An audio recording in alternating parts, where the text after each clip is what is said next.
Hello everyone, welcome to our event.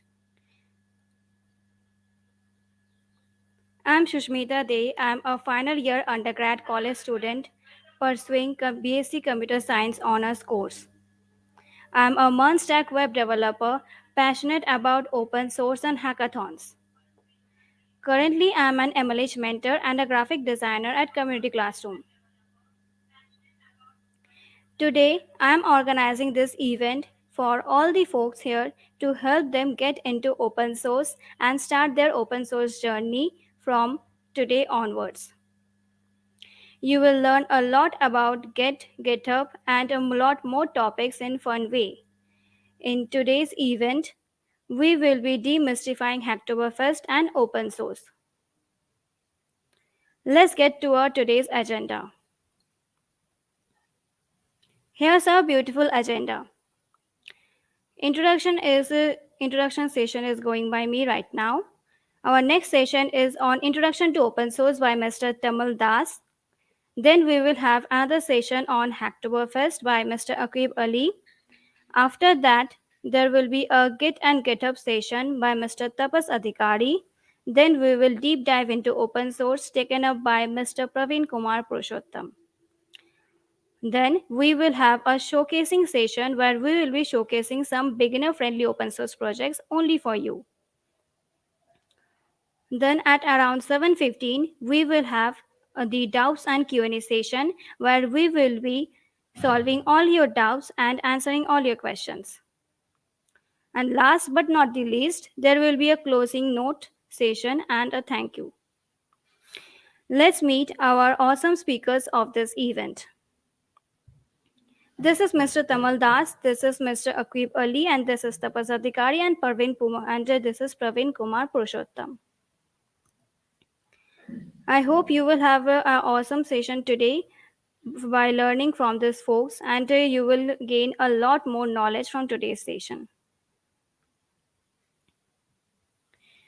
Currently, all our speakers are in the backstage, waiting in StreamYard. I am very much excited for today's event, and I hope you all are having the same feeling. So let's get started without any further ado. I would like to request Mr. Tamal Das to come up in the stream and start sharing his knowledge on open source. Thank you.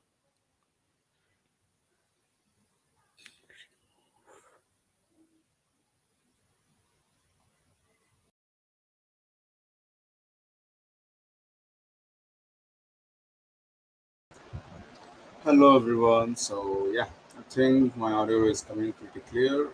Let's just turn on the camera. Hello everyone. Yeah, the StreamYard is glitchy sometimes, so you may not see my hand properly, but yeah, that doesn't matter either way. So I hope everyone's enjoying the session up till now. We do have a lot of people. We have 40 people watching us. That is awesome. So let me get started with the presentation. It will be much more interactive and fun that way. So let me just present my screen. Screen one, share. If I'm looking to the right side, don't worry, I have another monitor here. That's why I'm looking that side. Show everything. So yeah, my screen is visible. It is visible. Let me hide this.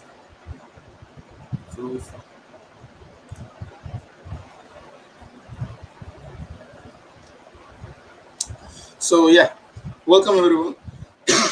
Welcome to this presentation and welcome to open source. So I will be talking everything about open source. Like I believe there might be people who don't have that much information or that much knowledge about what open source is, how stuffs actually work, or how is everything working around and stuff like that. We also do have amazing speakers in line who will be explaining you much more details about Git, GitHub, Hacktoberfest, and open source contribution, guidelines, and literally everything. This session is gonna be amazing. So let me just get started with it. So before talking much more, let us first get to know something about myself. So hello everyone, I am Tamal. I am an open source advocate at Coding Community. It's, let's say, it's basically a community of about 7,000 developers from all around the world, and we all are aiming to make open source fun, interactive, and stuff like that. I am also a full stack web developer, and I am also a content creator at Twitter. So the very first thing and very first topic about today, what exactly is open source? Firstly, it's not magic. Open source, understand in this way, open source is basically collaborating over a piece of code. Let's say you and your friend are making something. Let's say you all are making a web app. Inside that website you are basically selling some groceries or selling some products and stuff like that. And what happens is there are some mistakes, there are grammatical mistakes. Instead of cauliflower you say calling flower and stuff like that, right? So what happens is someone spots that mistake, someone goes to the repository or the project, they approaches you and tell you that, hey, I have seen these bugs, these grammatical mistakes, can I fix it? You accept those changes, and that is what exactly collaboration is. Understand open source as collaboration over a single piece of code. It's not magic. It's basically you and a huge amount of developers from all around the world, irrespective of country, time zone, race, ethnicity. You all are like collaborating over a single piece of code. That's what open source is. So now that we have understood about open source, it's the fun part. People will ask me, why should I care about open source? Yeah, open source is cool and stuff, but I am a newbie. I am new to this live stream. I am new to everywhere. Why should I, care about open source that much? The answer is simple. It's too much fun. Apart from that, I guess you all have used products like, let's say, VLC Media Player, Mozilla Firefox, Linux, or at least you have heard of those. So those products are open source. Open source products will actually help the world in a much more better way. Why? Let's say you have a bug. The video is not playing in your VLC media player. You tell the people out there in those community that, hey, the project is not working. VLC media player is not working. Another developer looks at that issue and said, hey, I am working on this and I will work it out. Don't worry. So that is where open source projects leads the world. People are collaborating all over and they can easily improve the product, improve the security and stuff like that. Apart from that, let's say it's all about money. At the end of the day, we all care about money, right? Companies and organizations out there are literally paying you to do open source. You collaborate, you contribute to open source, right? Google Summer of Code, Outreachy, MLH, all of these companies and there are a lot of companies and organizations who actually pays you to work on their products. It's totally open source. You can still contribute even without signing up for those programs and events. But either ways, it's a win-win situation. Who does not like money, right? So that's it. This is why you should care about open source. You believe me, it's fun. It's a lot about collaboration than competition and stuff like that. And even I see in Hacktoberfest, there's so many people actually collaborating, and it's awesome. So now that we have understood how and what open source is and why should we care, let's jump into a little bit much more deeper way. So now it's basically adventure time. Just kidding. It's time to find your projects and get started. So for those who are completely new to Git, GitHub, and stuff like that, I would suggest you to wait. Wait for this session. Wait until there are better speakers who will be taking you in much more detailed manner. Like we do have amazing speakers after me who will be taking you with with awesome topics like Git, GitHub, pushing your project, pushing your code into GitHub, reviewing code, making issues, PRs, and stuff like that. There's going to be a lot of things.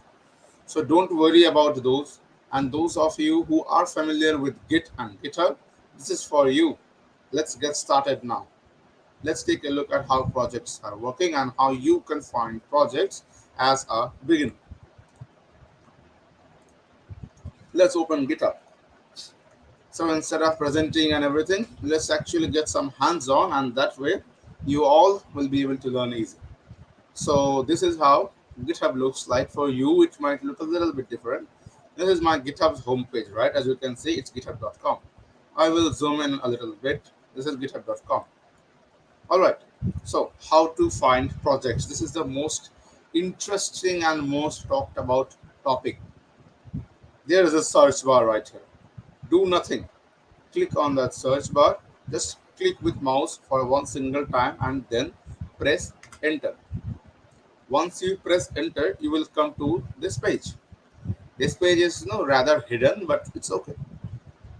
Here is an advanced search button. Click on that advanced search. Here is where the magic begins. Rather, let's not call it magic, it might sound funny, but it works like magic sometimes. So, now, if you are a coder, you might be working with HTML, you might be working with CSS, JavaScript, TypeScript. There are a lot of languages, right? I am talking about only if you are a coder. If you are a non-coder, there's a lot of ways in where you can contribute. And I will get to that part soon. Don't worry about it.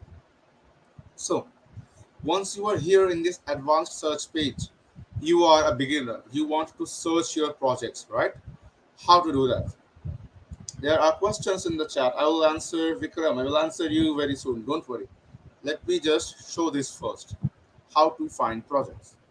Come to any language. Increase stream quality to connectivity. Probably it is connectivity. I don't know. Anyways, choose the language right here. See, you can choose any language that you are working on. If you are working on HTML, choose HTML. If CSS, choose CSS. I am working with JavaScript, so I will choose JavaScript, right? And once I have chose JavaScript, this is the important thing. These are repository options. For folks, those who know how Git and GitHub works, I think this won't be a problem to understand what repositories is. For folks, those who don't know what Git and GitHub was, wait for a moment, keep watching this, you will surely get to know about it. Repositories are basically, projects. That's all. That's simple as it is. So, what did we do? We came to this GitHub advanced search. We chose our language. I will be working with JavaScript.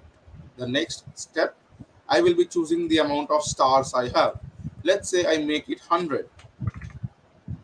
This means that I will be getting a list of all the projects that have 100 stars at max. And as soon as I click on the search button right here, let's see what happens. Here it is. I have found 348 repositories who have stars, 100 stars. And if I make it most recently updated, yeah, as you can see, there are a lot of repositories with 100 stars. This actually tells you about exact 100 stars. Let's just go back. I will show you another thing. Just put this thing. This means include repositories who have stars less than 100. Now the important question, why I am using this option of stars? I am using this option of stars because stars actually represent how popular that project is. People would come and contribute to that project, and if they like it, they will start the project, right? So that is why I am choosing projects which are less popular. Remember, less popular projects does not mean it's a bad project. Anyways, let's now search and let us see how many projects we actually get. Wow, this is a lot of projects. Over 3 million projects are available. You will never fall short of projects on GitHub. And instead of best match, you can make it recently updated. Once you do this, you will see a lot of people are building their lot of projects. Someone has built a to-do list. Let's check this out. So someone has built a to-do list. You can check out their to-do list. They have told how to set up the project locally. And if you feel something is a bit off, you can easily fork it and clone it and contribute it. The steps to contributing to a project in GitHub will be shown by our amazing speakers who are down the line. Don't worry about it. What I am doing is I am telling you how to do the first step, that is finding your project based on your tech stack. How awesome is that? You can choose any tech stack. I chose JavaScript. As you can see, I chose JavaScript. So everything is JavaScript. You can choose HTML, you can choose CSS, you can choose any language you want. So that is how you can find projects. Also, there's a thing called Hacktoberfest is since going on, and we are talking about Hacktoberfest. You will also be able to find Hacktoberfest specific projects. The next speaker who is in line will definitely show you how to find Hacktoberfest specific projects. Don't worry about it. So, since we have now learned how to find projects, how to get started with projects and everything, let us check for the next thing, that is questions. Up till now, if any one of you have any question, feel free to drop it down the comments below, and I will be happiest to answer all of it. Drop it down. I'm taking out questions. Yeah, let me just stop my screen and everything because there's nothing much more to tell you. I have basically told you everything about open source. This is what open source is. We have discussed how open source works, what open source is, why should you care about open source. Also, an interesting story, you won't believe it. But my first freelancing client was from open source. I literally got paid to do a project. And how? I was contributing to one of the project, and the owner of that project reached out to me and they paid me to do something. That's how you can also get paid, ladies and gentlemen. So do not worry about it. So let's check upon the questions. Will this video be session be available after the session has ended? Yes, why not? This video will be available. Don't worry. What is the role of npm in open source? Npm is a package manager. It's a node package manager. It's also a project. If you want to contribute to npm, you can go and contribute to npm. Don't worry. At So we have a question by Ramesh who says, at point do you think one can start with open source? I am a Java beginner. Just like I told you, you don't need to you know have this fear that I am a Java beginner. How do I contribute? You can contribute to by a lot of ways. As I told you to search for projects, go to that advanced search and search project which uses Java. I believe you will find thousands and thousands of projects. Don't put it. Don't put the stars to 100 if you want to find bigger projects. You can find a lot of projects. Don't worry. Suraj asks, what about if I start with a good first issue? Yeah, that's not a problem. If you want to go for good first issues, go with it. There are a lot of good first issues. For those who don't know, good first issues basically are those issues which are actually looking out for beginners. Beginners, like when I was a beginner, I just knew a little bit of HTML and CSS. My first contribution was mostly about a music player, a web app, and I changed the color of background. That was my first contribution. So don't worry about all these things. It's easy. So we have another question by Vikram, and Vikram asks, should newbies contribute in Hacktoberfest or shall they wait to learn some technical stacks to start contributing? Let me tell you one thing. It depends totally upon you. See, I started contributing to open source. I did not know about open source. It was a friend of mine who taught me Git and Github, and I got into open source by then. I will suggest you one thing, Vikram. If you are really passionate about coding, if you want to, code something, or you are already coding in something, jump right into Hacktoberfest. You will find thousands and thousands of issues, thousands and thousands of projects. The next speakers will actually tell you to, will actually show you how to find projects. So don't worry at all about it. And if you want to do some no code contribution, it's up to you. You can make documentation and much more stuff. Jagadesh asks, "What gives you the feeling of completeness when you start learning technology in a domain?" The answer is you are never gonna feel that completeness because I am a JavaScript developer. I work for companies for developing websites, working for them, and yet I am learning every day. There's no stop to learning. You can never be complete. So always keep learning and keep contributing to open source. There is no completeness. You just keep learning. and at one point you need to help out people, like I am helping all of the folks out here. So that is how you will know that you have achieved a little bit of something. So can I search like this, projects between 100 to 200 stars? Yes, simple. You can actually make it less than 200 to get all the projects between 0 to 200. I am not sure if you can search for 100 to 200, but there might be options for it. This is the best part. Research about it. Go to the GitHub advanced search. There are a lot of options. Play around with all the options. You will get to know so much. Don't worry. So, what's the next question?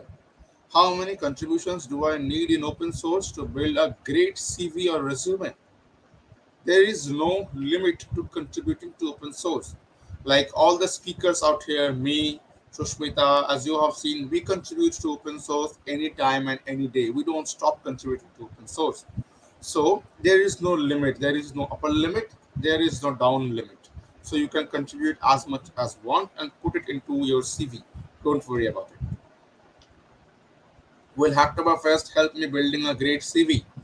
If you don't exactly understand what Hacktoberfest is, the speakers in line are gonna tell you more about what Hacktoberfest is and how to find issues and stuff. And to answer your question, the straightforward answer is no. Hacktoberfest is just 1 month of open source event. Open source does not stops in 1 month; it's forever. So you can like keep contributing forever, keep learning forever, and your CV will be built that way. Don't worry about it. So yeah, I think I have answered most of the questions, and there are a lot of speakers by my line. They are currently waiting in backstage. So yeah, I'll just stop my presentation on my camera. If you all have questions, how to find beginner friendly projects, comma no code, simple. Go to any project that you want, change their readme, take a look at their readme. If you find something is not doing great or not, there might be grammatical errors in their readme. Go to those projects, take a look at their readme, take a look at their guidelines, take a look at their markdown files. If you are a UI UX designer, suggest them better UI UX designs. There's a lot of way you can contribute. Don't worry about no code. So yeah, I think I've answered most of the part. Oh, another last question by Suraj. Next, I will hand over the mic. And if you all have other questions, drop down in the chat. The next speaker will definitely answer it. Don't worry. Suppose one repo is big, and if I start to learn few part of the issue, that is good first issue, and then try to fix this issue, it will be good or not? Yes, it will be good. It will be awesome.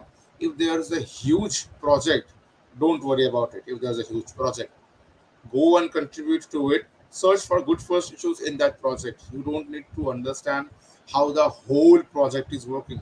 You need to understand how the project is working related to that issue. That's it. If you just fix that issue, you are good to go. Nothing else. Awesome. So I will just stop my camera and let's hand over the mic to the next speaker. They will be talking more about Hacktoberfest.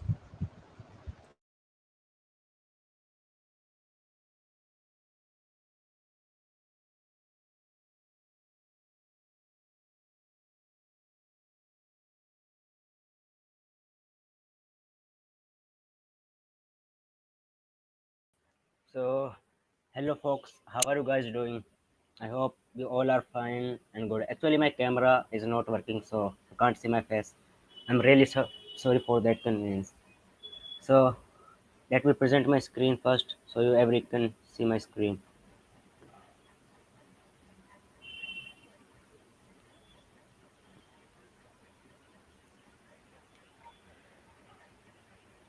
I hope my screen is visible. Okay, so let me just explain my today's topic. I will explain the today's topic. I will be explain is how you guys can expand your open source contribution journey during this Hacktoberfest.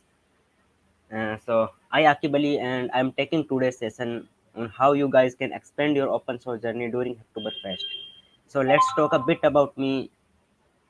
I am Akib Ali and I'm a last year undergraduate student. I'm a front end developer and mentored in many open source programs and events. I also write blogs on Medium about open source programming, like all that stuff. I'm an open source contributor and a community builder also. By the way, I'm looking handsome now. So how? Tell me in the comment section which thinks that I'm handsome.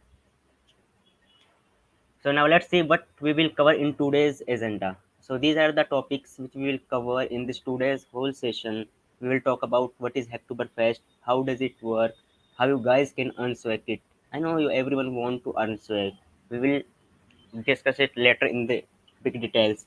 And you know that every have rules, every program, every events have rules. So Hacktoberfest also have rules and what not to do in this Hacktoberfest. This is the most important topic according to me. So let's move to the first topic. What is Hacktoberfest? So Hacktoberfest is a month-long challenge which happens every year in the month of the October. It is open to everyone and it is marked as an open source celebration. It is a golden chance for you guys to come and start your open source journey.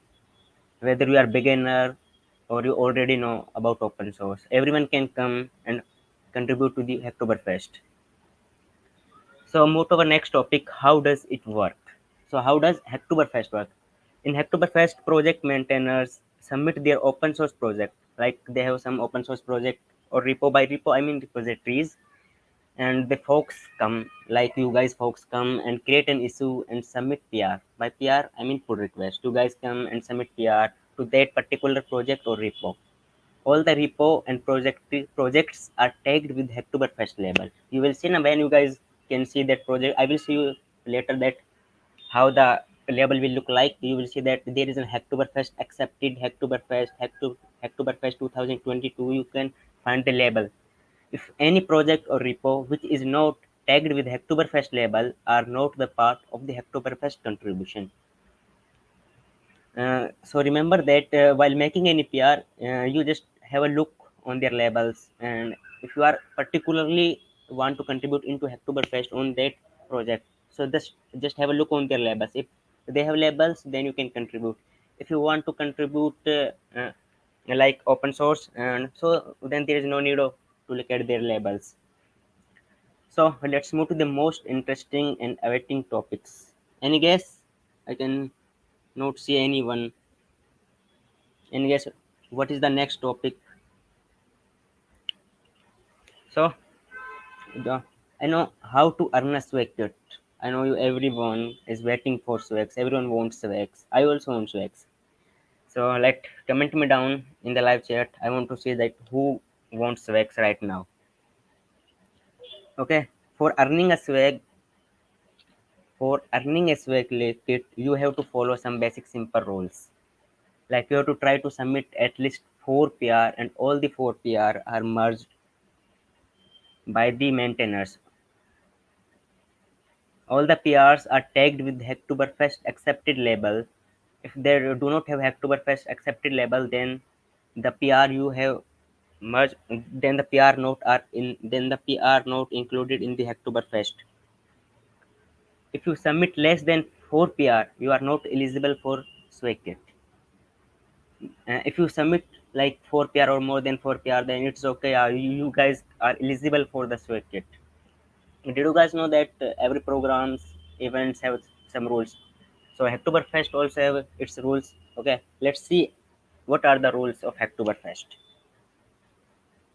The rules like the pull request can only be submitted in GitHub or GitLab. You can submit your pull request only using through GitHub or GitLab, and the pull request must contain commits that's made by you. So don't do like that. Copy and paste someone other commits. Copy and paste someone other's branch. So it's not a good practice because if you copy and paste someone's branch, you can't learn anything. And if maintain, the most important is if maintainers report to your PR as spam or invalid, it will not be counted. And if you have 2 PR reported as spam or invalid by any mentor, then you are disqualified from the Hacktoberfest. And the PR also contains the commits made by only you. Let's move to the last topic of our today's session, which is what not to do. So these are the following topics, but not to do. If you do, then this anti will kick you. So the PRs that are automated. By automated here I mean like just removing some white space, just optimizing image, and all this stuff like doing 1 2 3 line of code is not a good. And PRs that are distributed, by distributed I means taking someone else branch or commit and making your own PR. It's not good now because you can't take anyone's criteria, you can't take anyone's work. If you want to make a PR, just do your own PR and try to submit a quality PR, and don't submit just for earning swag, submit for learning something new, because you guys here to learn something new, not just for swag. If you and now let me show you how you can guys register for Hacktoberfest. You have to just go to the Hacktoberfest site and just click on the hacktoberfest.com and click on this button. You will see na, start hacking. After this you will see that you can authorize with GitHub or GitLab. So like I'm using GitHub, so I will authorize with GitHub. Just click on this initiate button and you will automatically redirect it to this page. And in this page you can see the participation, event, donate, about, Discord server. You can join the Hacktoberfest Discord server if you face any problems. So here I will see that I made many PRs. Like if we see this PR, it will show that not accepted. Why it will show not accepted? Because I make the PR, but the maintenance not verified yet this PR. When the maintenance verified the PR, then it will show this waiting time. It's around like 6 days or something. If any maintenance in this waiting period will mark your PR as an spam or invalid, then you, that particular PR is not participated in the Hacktoberfest, like that one. Like this one was an invalid, so that particular PR is not marked in this Hacktoberfest. And so I'm like now I will show you how you guys can find the good issues on Hacktoberfest. So just go to the github.com, as Tamal sir said, just go and click on this enter button and search for a label, which label is Hacktoberfest, and click on enter button. You will search that, you will see that there are codes issues, there are 2K issues for Hacktoberfest. You see that Hacktoberfest 2022, Hacktoberfest accepted. Hack- there are some good first issues, Hacktoberfest. You can check out all these, and if you find yeah you can contribute to that particular issue or that particular project and start your contribution journey from today's onward. And I guess if you guys have any question, I will surely answer them. Just let me just stop my screen. Okay, any guys, any question?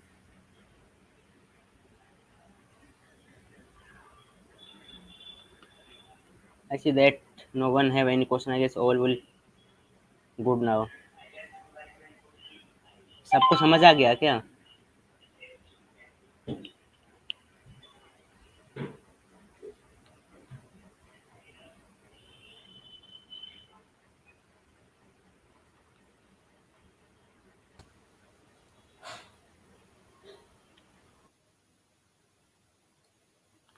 Guys, you can put your questions in the chat. All your questions will be answered.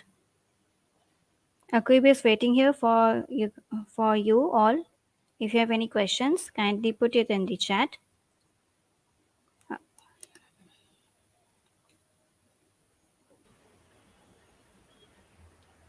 Kusgra is asked, will Hacktoberfest label be removed from a particular repo afterward? It's depend on that maintainer of the repo. If he or she want to remove that label, he or she can remove. If he or she doesn't want to remove that label, then yeah, it's okay. It's totally depend on the maintainers of that particular repo project. And Sanjay said, can I make a 4 PR to the same repo? Yeah, you can make 4 PR. It's not a big deal. You can make a phone PR on the same repo or on a different repo. It's totally depend on you. How to find a non-code project in the Hacktoberfest, brother? For Hacktober, for the non-code project, you can go for like README and for मतलब GitHub actions, their contribution guidelines, their code of conduct. You can go to these things and check whether like you can update the README and do some changes to make the README looks attractive. You can do this stuffs. And also, okay, let me show you how you can guys contribute to non-code project. I have a good example of it.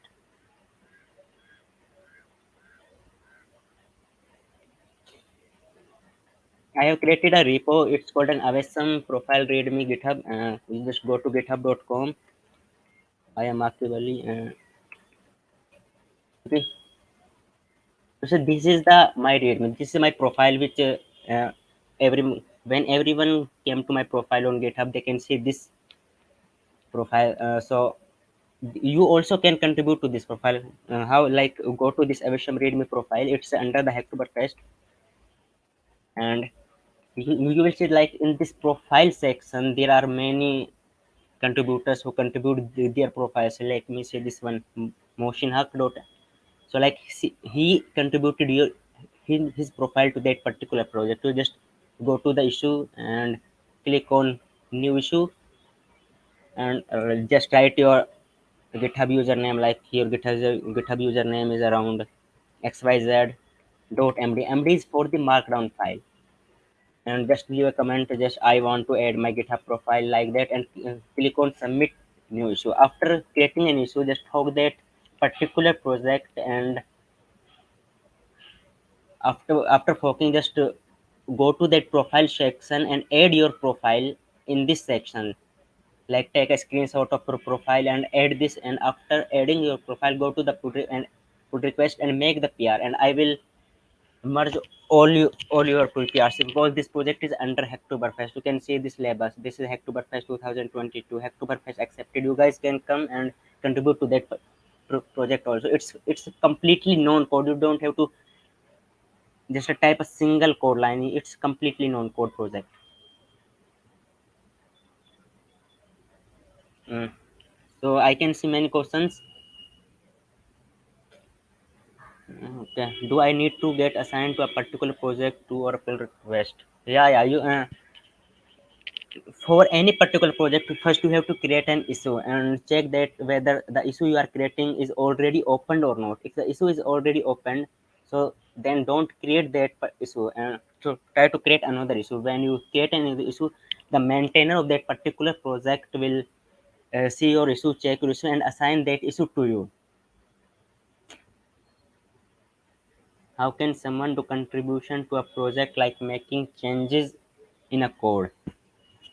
uh, Brother, you just go to someone project and see like you want to change something, their navbar, their hover effect. You want to change the button effect, like that.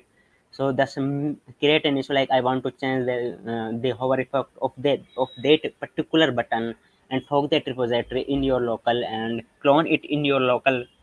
And after that, after make the changes and go to and make a PR, and tell the contributor that yeah, I have solved this particular issue, please have a look. And after that, the maintainer of that particular repository will have a look on your project. How to put request? The UI is pretty confusing. Vikram, brother, I can't get your question. Can you write it again? How to put request?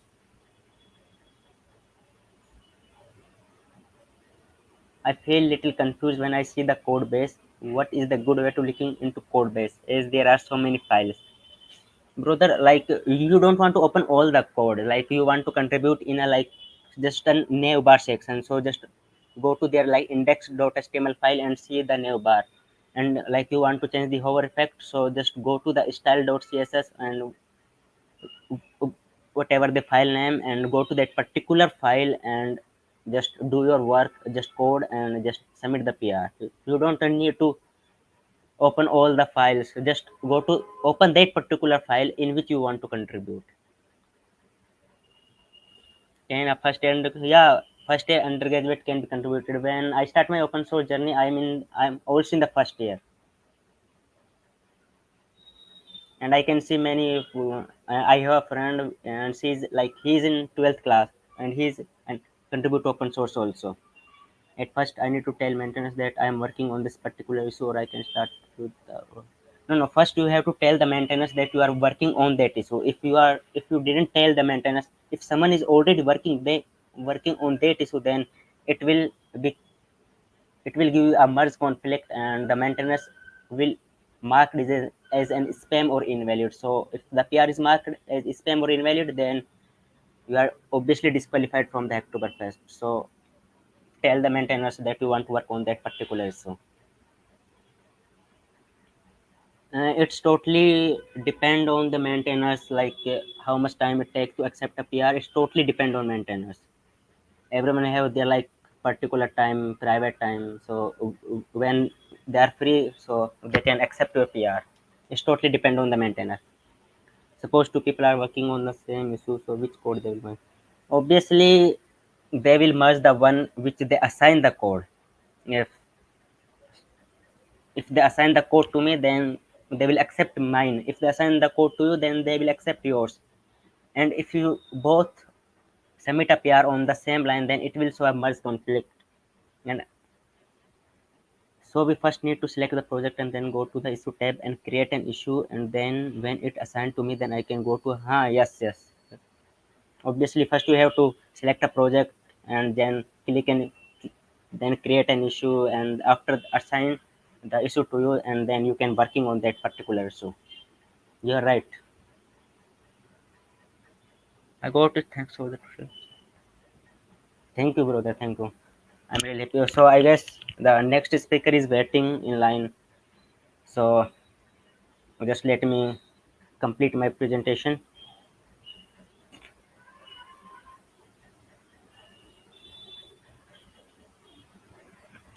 So that's it for today's. If you guys have an doubt or want to ask anything, you can just connect me on Twitter, LinkedIn, or GitHub. I will answer your all questions.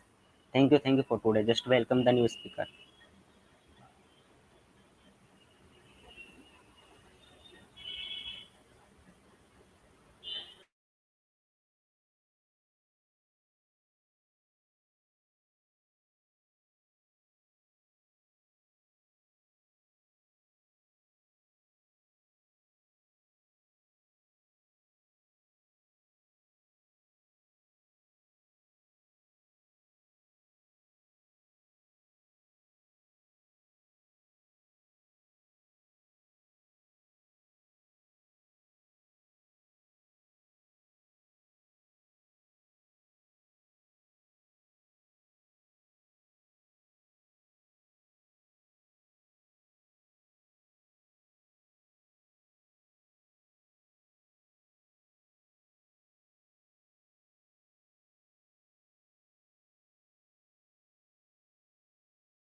Hello everyone. Meanwhile, we are waiting for the next speaker.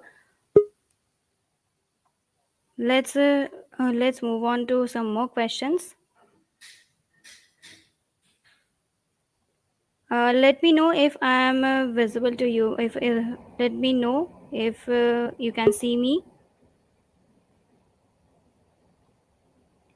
Okay, so how much did contributing to open source helped you? Contributing to open source helped me a lot, and I often do contribute in open source, and opening GitHub to check my reports and repository. Repos means repository, and also if finding issues and searching for them, and these are all part of a open source and open source contribution. I do it daily, like it has been now a daily routine, and contributing to open source I have been contributing to open source since past more than 6 months, I guess. Okay, hello Samir. You're Samir. You're a teenager. That's good. And in this age, you are getting into tech. It's a nice thing.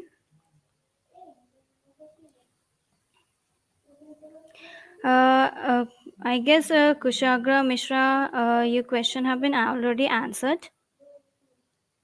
If not, I will answer. I would like to answer it again. Yes, you need to first select the project and then go to the issues tab and create an issue, and then yes, you are in the right direction. And Peter, how much your question is how much programming or tech stacks should you learn before contributing so that your contributions actually make an impact? Basically, open source is not about programming only and coding stuff. Beyond this, documentation is the most important part, and talking about building websites, UI UX part is also very important. A prototype in Figma can be made, and Hacktoberfest this year has opened for low code contributions too. So if you guys want, you can make a UI UX type part or a prototype of it of a website. But before that, make sure you create issues for that particular project. Have Yes, I have received a lot of offers after getting into open source. I've also got many opportunities. Talking about opportunities, I became an MLH mentor. As I already am currently an MLH mentor, I've mentored many. eh, I've mentored in many hackathons, and also I got reached out by a company called Speechify. I had an interview with them. Don't know about the results till now. Let's see what happens. And yesterday I joined Hack for Bengal 2.0. It's a hackathon which will be in person, held in person next year in April. I joined that team, the code team as a web developer. So that's it. I can see Tapas sir, our next speaker is in line. So I'd like to request him to come up in the stream, and let's start our next session on Git and GitHub. Uh, Hey, everyone. Hey, Susmita. Are you able to hear me, see me? Just need a Yes, confirmation. yes, All you right. are audible, and you are also, I can also see you. Okay, fine. So thanks a lot for inviting me to talk in today's session. I was listening to you. It's really, Yeah, really my awesome the way pleasure. it is going.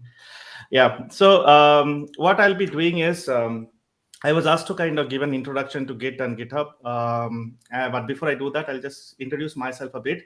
Yeah, I'm Tapas. I kind of work. I've been working on full stack web development for a while, for years, and I also manage a team of UI and UX in a company called Microfocus. Apart from that, an open source enthusiast. I've been contributing to open source for last 4 years, I guess. I've been maintaining a lot of projects on my GitHub account, and also a writer. Keep writing things on my blog, and very recently, YouTube. I started things on YouTube. So when Sushmita was reaching out, like an event like this is happening, I couldn't say no because this is kind of very close to the heart. Talking about open source, building awareness, and definitely talking about tools, utensils to use to kind of get more equipped to contribute to open source. All right. So let's get started. So first, we'll start talking about what is Git and what is GitHub. I believe that most of the people may be aware like what exactly Git is and what exactly GitHub is. But let's do a brush up, and then if there are questions, I'll take it up towards the end of it definitely. Okay. So before we start about Git, let's start about how do we work. Okay. So if you have to develop a project or if you have to develop an application, you have a PC, laptop, or whatever. You have a code editor, you have a browser, and you have an objective that you have to build something. you go ahead and start building about it. So that's the story of a developer who is alone building something. But in most of the cases, things are not like that. Specifically on open source, you are not alone. You won't be building things alone. You have people who are contributing equally, just like you, to the betterment of the project, for building the project with the objective in mind. So it means there will be multiple people who will be coding on the same code base for that particular application. Now, if all of us have that particular code base downloaded into our laptop, and in the meantime somebody else has done some code improvement, taking that code improvement and managing into my local machine, and on top of that doing the code and again giving back to somebody else for working on top of that, it's a mess. I think we'll be spending more time managing those code locally, merging those things, making the things like properly arranged and all, than actually developing the software itself, isn't it? So that is where we need to understand a term called version control. What exactly control means? So it means that if you have a text file, for example, and you have written a line called, "Hey, I am Tapas." Now, Susmita comes in and Susmita wants to add one more line, say, "Oh, I am Susmita." So the moment I have created a file, it had a version, say version 0. I have added a line, it has a version like version 1. Sushmita then added a line on top of that, is in version 2. So it means that we need a mechanism where each of the changes that we are making to this particular file is tracked as a version, so that at any point of time, anything happen, I can traverse through the version. So it's say Sushmita wrongly added like, "Hey, I am Sushmita," and I'm not happy with that. Why Sushmita added this line in this particular file? I want to revert back to "I am Tapa" stage. I should be able to do that very easily. So that is why version control is very important, so that it can be managed. All the changes can be managed in a centralized way, in a versioned way. We can traverse back and forth on the version. We can actually go to a particular specific changes if we want to. And it is very much required, because the people you are working on, you may or may not know them personally, but what you need to know, the changes that they're making into the application code, into the files, right? So Git is one such version control mechanism that is very, very popular. Before Git came, there were other things called Perforce, SBN, and things used to exist, but they were a different way of working. But Git is much, much better, much more flexible way of working over there, right? So we'll be seeing some commands like how the Git and things work together. But I hope that this explanation give you some idea like why exactly you need a version control, and Git is one such version control, right? Then next, quickly talk about what is GitHub. When I started kind of interacting with people on ground, like on Git and GitHub, I have seen like one wrong notion. Like people used to kind of equate Git and GitHub. They used to think like, okay, Git means GitHub or GitHub means Git. It's not the case. Git is a version control mechanism, whereas GitHub is a tool or an application that help you to go with all the Git philosophies and manage your application code with Git principle much more easier way, much more intuitive way. So GitHub more like a tool, Git is more like a mechanism. Okay, like Git, I told few name like SVN, Perforce used to be there. Like GitHub, there are also few other peoples are there. Like you have Bitbucket, things like that you have. But GitHub is kind of very, very popular. It's a very, very popular one. There are millions of projects running on GitHub. Okay, so with that, I'm going to share my screen and we're going to talk about things one by one right now. Somebody please give me a confirmation if you're able to see my screen. And I think somebody has to bring the screen or add the screen on the stream. Okay, so I think you're seeing the command prompt, which I'm going to remove it in a bit. Okay, so I'm going to start with GitHub. Okay, I'm going to explain a bit about GitHub and then I'll get into the Git. Okay, so if you don't have a GitHub account, the first thing you need to do is to go to github.com, register yourself, and build a good profile. Okay, building a good profile is damn easy. You can actually build it very, very quickly, but build a profile in a way where you can tell people who you are and how are you contributing, what are you contributing. So your GitHub profile should talk about you, your contributions, your professional career. It's just like maybe your resume, all together. If people kind of going through it, they figure out, okay, this is like a portfolio, right? So first thing that you need to do, create a profile. and make sure that you have all the details, all the nitty-gritty details over there. All right. So this is what my GitHub profile. You can check it out. It's my GitHub name is Tapas. Okay. So you have these details. Now, let's quickly touch base on some of the Git things that we are talking about. What exactly it is. Okay. So I told that Git is a version control system. Is a version control mechanism, and GitHub is a tool or an application that helps you to do this version control much more manageable way. All right.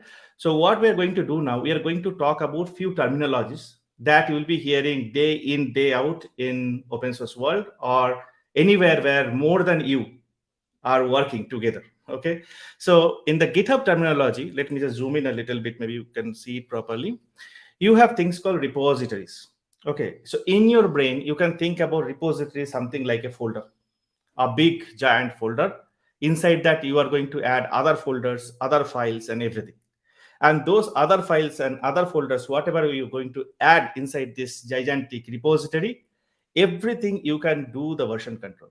That means anybody making any changes to those files, to those folders, you should be able to track them, because your GitHub is going to follow the Git methodology, the version control methodology. You should be able to track them. You should be able to do all sort of things with them. All right. So I will go ahead and go to these repositories. And from here, I can quickly create a new repository. Okay, so let's create a new repository. Say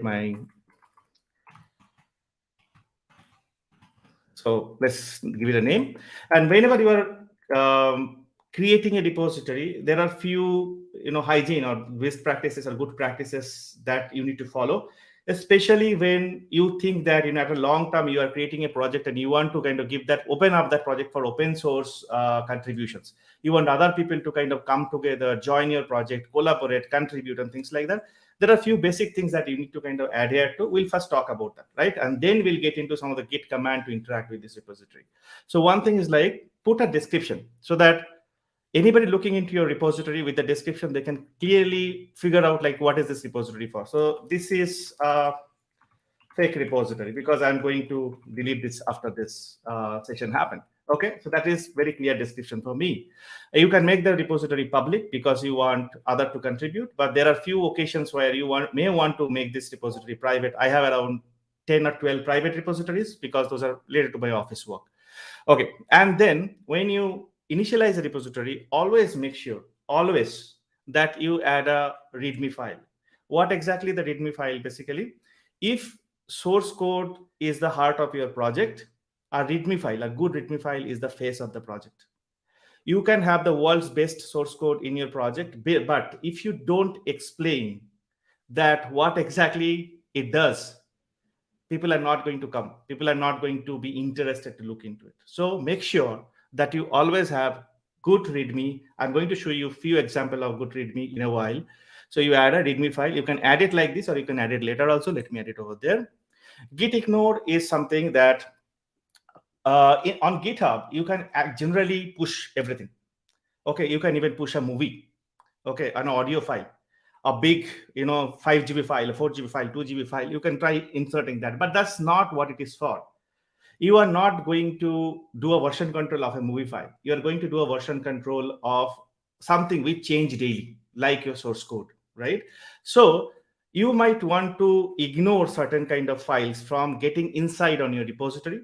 That is where a special file called .gitignore gets created, where you can put certain kind of patterns like node underscore modules or .env. These are the files I don't want to get into my repositories, and that is what I want to put into my .gitignore file. And that is where there are various templates available. You can go with any template. As a web developer or a full stack developer, I go with Node mostly. Okay, it covers most of it. And this is very important, guys. So any open source project that you are contributing to, or you are creating an open source project, make sure you have a relevant licensing over there. It is very, very important, because the licensing can change the meaning of how someone should treat the source code in your repository. So if you want to completely make it open in such a way that somebody can take that code, make it completely their own, and then distribute completely on their way, there is a licensing.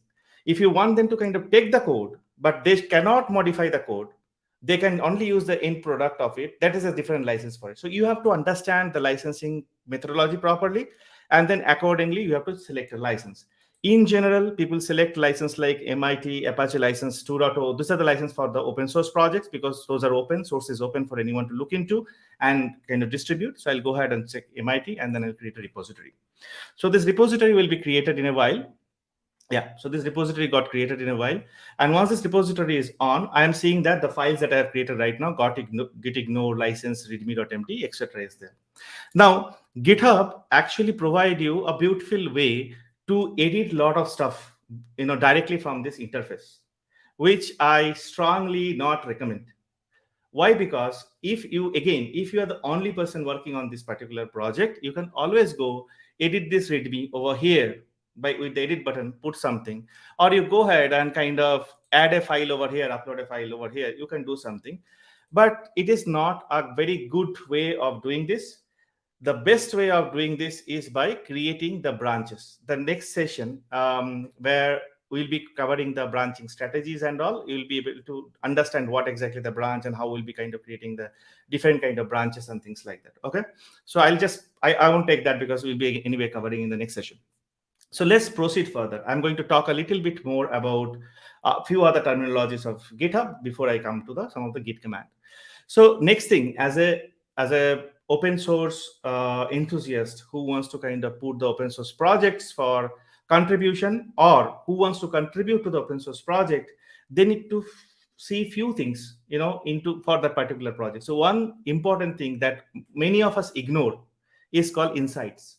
So you have to go to that any GitHub project, any open source GitHub project, and look at the insights and see the things that I'm going to show now, that whether those things are properly placed or not. If not, question that maintainer that why he is or she is not maintaining it, because they may not be aware. And if after that they are not doing it, I would say that try to stay away from that project because it may not be following the proper open source principles. Okay, so let's talk about those insight stuff. Okay, so once you come to insights, there will be something called community standards. So in the community standards, there are few checklists that open source project in general need to follow, and I'll tell why. Some of the things we have already done while creating this repository. So you see the tick mark over there. It should have a description. It should have a readme. It should have a license. Okay, minimalistically. Now there are a few other things that it should have. One is like code of contact, and as a contributing. So code of contact is something is like, if you are running an open source project and the project is kind of open to multiple people, there are always, the world consists of good and bad, right? There are always people who are good. There are always people who kind of want to make a mess. You really don't have control, but you need to provide certain control because the source code is open. So that's where you actually open up a code of conduct file. You can very well create it from here. Just click on it here and see, like, this is probably recommend for all project side. Just go ahead and create it. Give a contact method, mostly an email, like I'm giving my email and I'm just reviewing and submit. So what is going to do is going to create a code of conduct for your project. You can always modify this one, okay, based on your project. Says that, okay, if there is this is my project's code of conduct, and if there is a violation, this is the standard. If there is a violation, what to do? So for example, what can be a violation? You have done a code change. You have created a request to kind of take that code to this one. Somebody came and told that, man, this is horrible code. I have never seen such a pathetic code in my life. What the kind of code you're writing? Just get lost. That's not the language that somebody should use. Maybe the language for open source should be more harmonious, more towards the growth, more towards getting people together. So if you take a pledge as a code of conduct that this is something that it should not be used, this kind of terminology, this kind of vocabulary, or this kind of bullishness, then you need to also provide like whom to kind of report to if such things happen. That's why I've given my email ID over there. So anybody will know that there are certain things happening in this community for this project, whom I need to report to. So as a maintainer of this project, as a creator of this repository, I need to make sure I create this. As a contributor of any repository, you need to make sure this code of conduct is there, because otherwise in such incident, you don't have really any footprint or any way to go to anywhere like what you're going to do, right? You will be keeping quiet, which is not good. So this is code of conduct file. You go ahead and kind of create this particular file. And after you create this file, there will be another one. I'll just commit this one directly to main because we're not talking about branching strategy yet. So code of conduct came. Then you go ahead and quickly create a contributing file in a similar way from here, right? You can write a contributing file. The contributing file is, you tell a standard like, hey, if you're coming to this project and trying to contribute to this project, you have to make sure that first you open an issue, and after you open an issue, then only you are going to create a pull request. If we don't see an issue for a pull request, we are not going to accept it. Okay, so that is what your contributing strategy.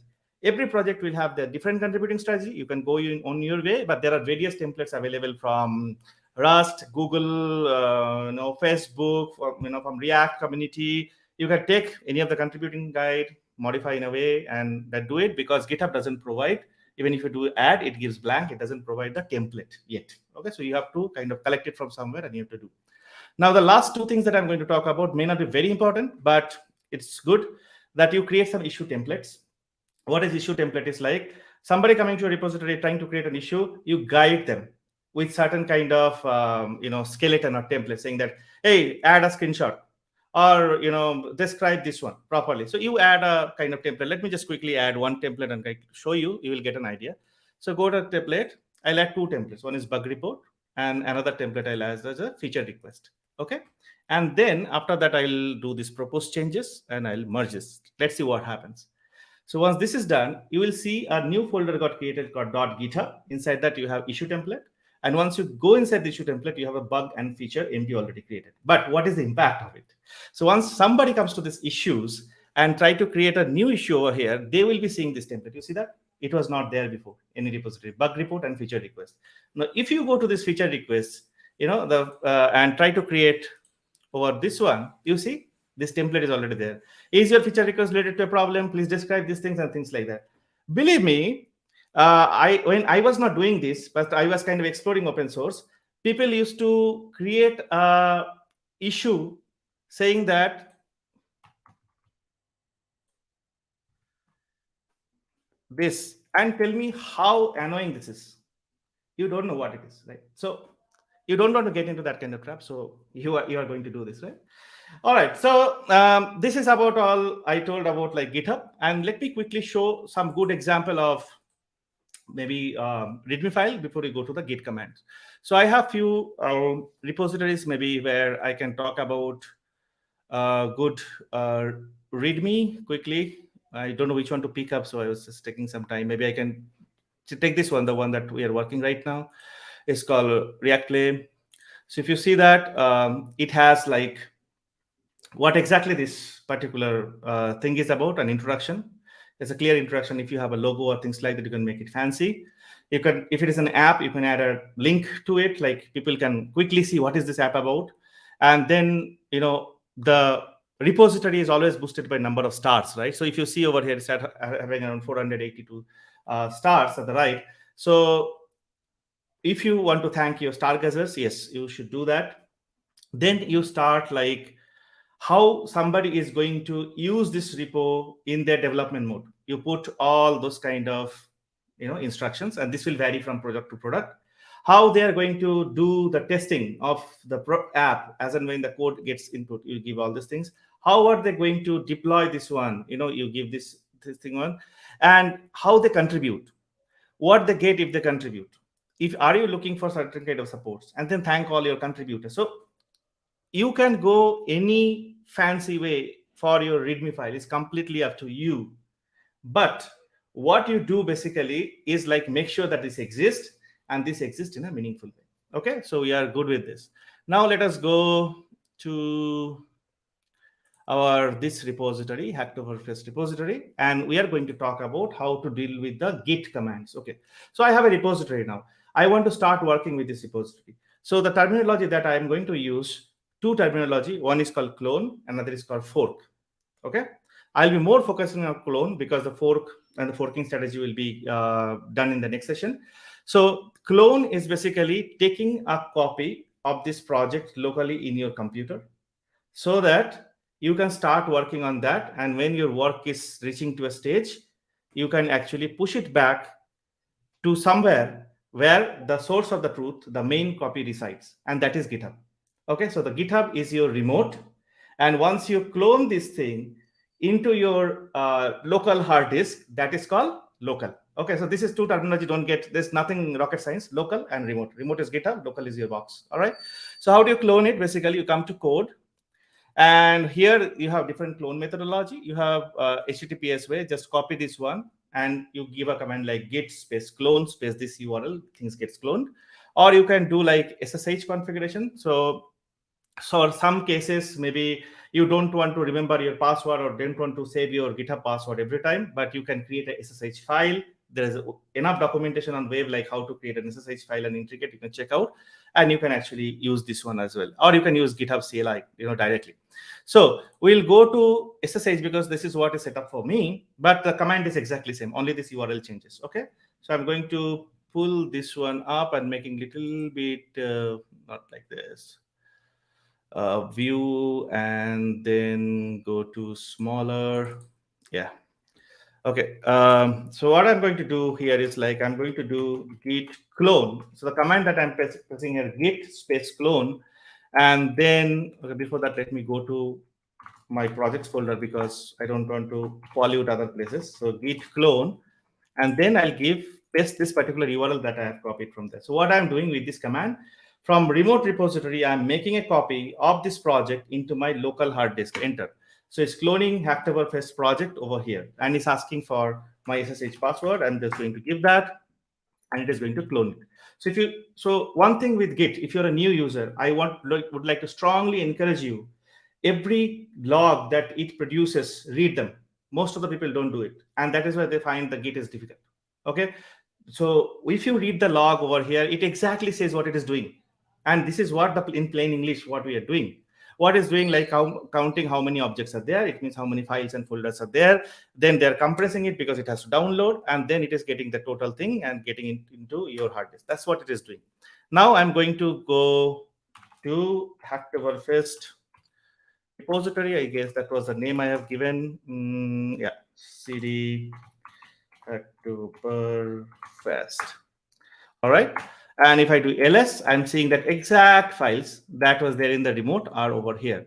So I have code of conduct, I have license, and I have readme.md. Now the next thing that I'm going to do, I'm going to add a file, do some work, and going to push this one from my local to remote. Already I've used a 3 git jargon: push, remote, local. Remote and local I have already explained. All right.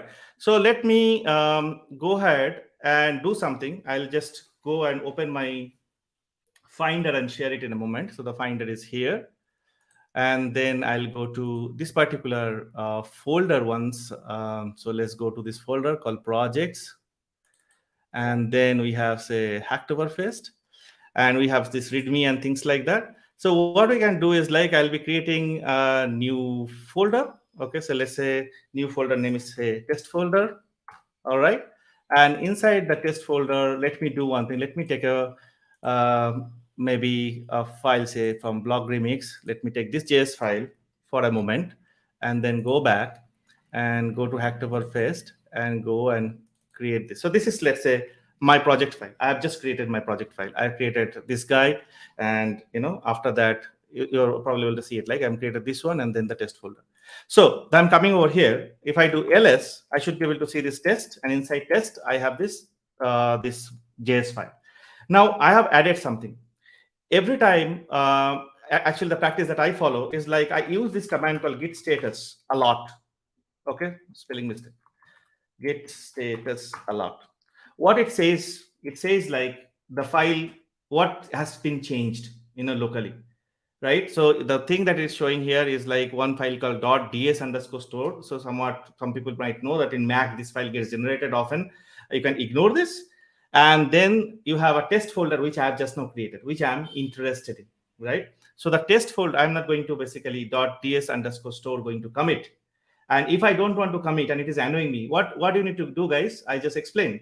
You have to open .gitignore file and make an entity like .ds_store, so that from next time .ds_store is not going to bother you. It is not going to come as an untracked file when you are doing a git status. Okay, I have taken one more jargon: untracked file. What exactly untracked file? Untracked file or folder is a file or folder which is not tracked by your remote, your GitHub yet. So why? Because these two files are not there in GitHub. All right. So what I'm going to do, I'm going to add it. As I told, I have to add it. I'm just going to do like git add and do test. Okay. So git add test I have done. Now let me do git status one more time, see the difference. So you see the difference. Before you had ds underscore store and test both. I have done a git add thing. So we have already added it. So it means that it is not, the entry is no more over here. Okay. So I have added that particular file. Now adding this file doesn't mean that it has gone to remote. Okay. You can say that it is just getting into a staging area. Staging area means in your regular, if you are interested in DevOps or CI/CD, or you want to explore that field, you will hearing the term called stage, production, and things like that. Stage is the area which is before going to your end area, where you still have some scope to revert things, do some changes before you actually impact your end result, production, remote, and things like that. So this is the stage area. All right. So what we have it over here, I have added this file. Now I have to commit this file. Okay. So what I'm going to do, I'm going to commit this file so that I am going to make it ready to push it to the remote. But one more important thing happen when I do commit. Okay. What it is, whenever I'm doing a commit, it is always like give a meaningful message. I'll tell you why. So I am adding a JS file, not very meaningful, but makes sense for this demo. Okay, so I did a commit. Whenever you do a commit, Git creates a history. Okay, the history also contains the message that you have given. So in your Git log or history, whenever you see when something wrong happens, rarely happens, but when something wrong happens, you know this is the commit I made by this particular message, which is a screwed or something, and I need to kind of revert it back.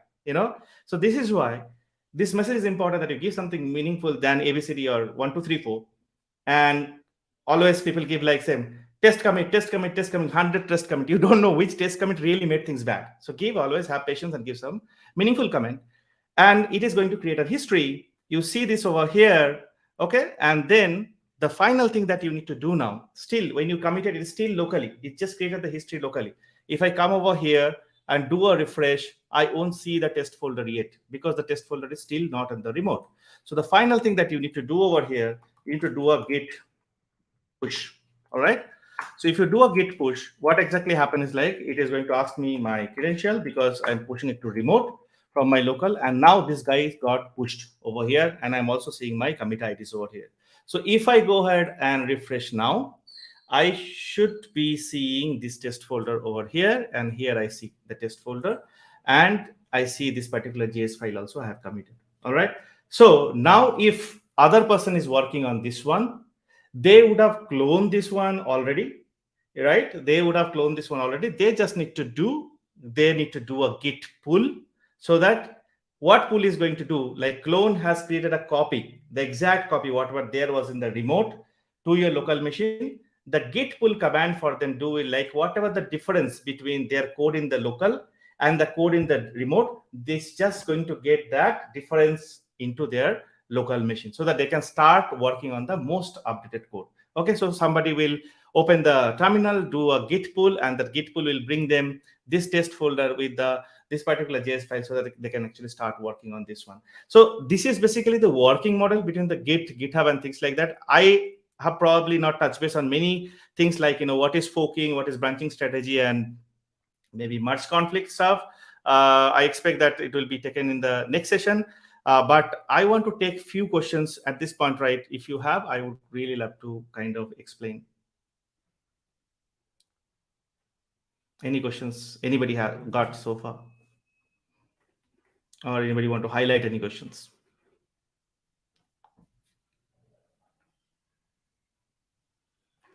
Okay, I have to see the comments tab probably.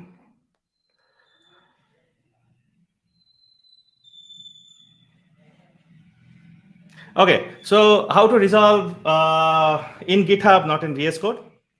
I don't resolve merge conflict neither on GitHub nor on VS Code. The reason being is like GitHub or VS Code, it actually helps me to resolve merge conflict to some extent when the merge conflicts are trivial, right? But when merge conflicts are really sometimes it is very critical, right? So like one line only it happened and things like that. I don't do it in the GitHub editor and try doing it. I rather put it into a notepad, or whatever the relevant editor basically. then try to do that. Resolving VS Code could be one because it shows the colorization, and then I resolve it, and then I can kind of commit it back. So I'm not sure whether there is a plan, next to cover the resolving merge conflict. But I have a video for resolving merge conflict. You can check it out. I have created a demonstrated video for resolving merge conflict, like how to resolve in different kind of situations, including simple and complex. Yeah, later session it is there. Okay, great. Okay, any other questions?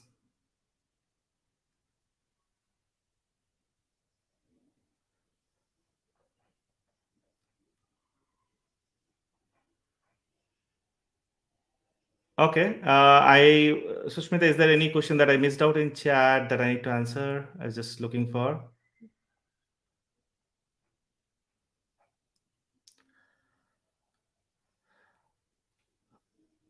Okay, I know HTML, CSS, basics, Java. Can I contribute to open source? Yes, even without knowing them, you can contribute to open source. You can always.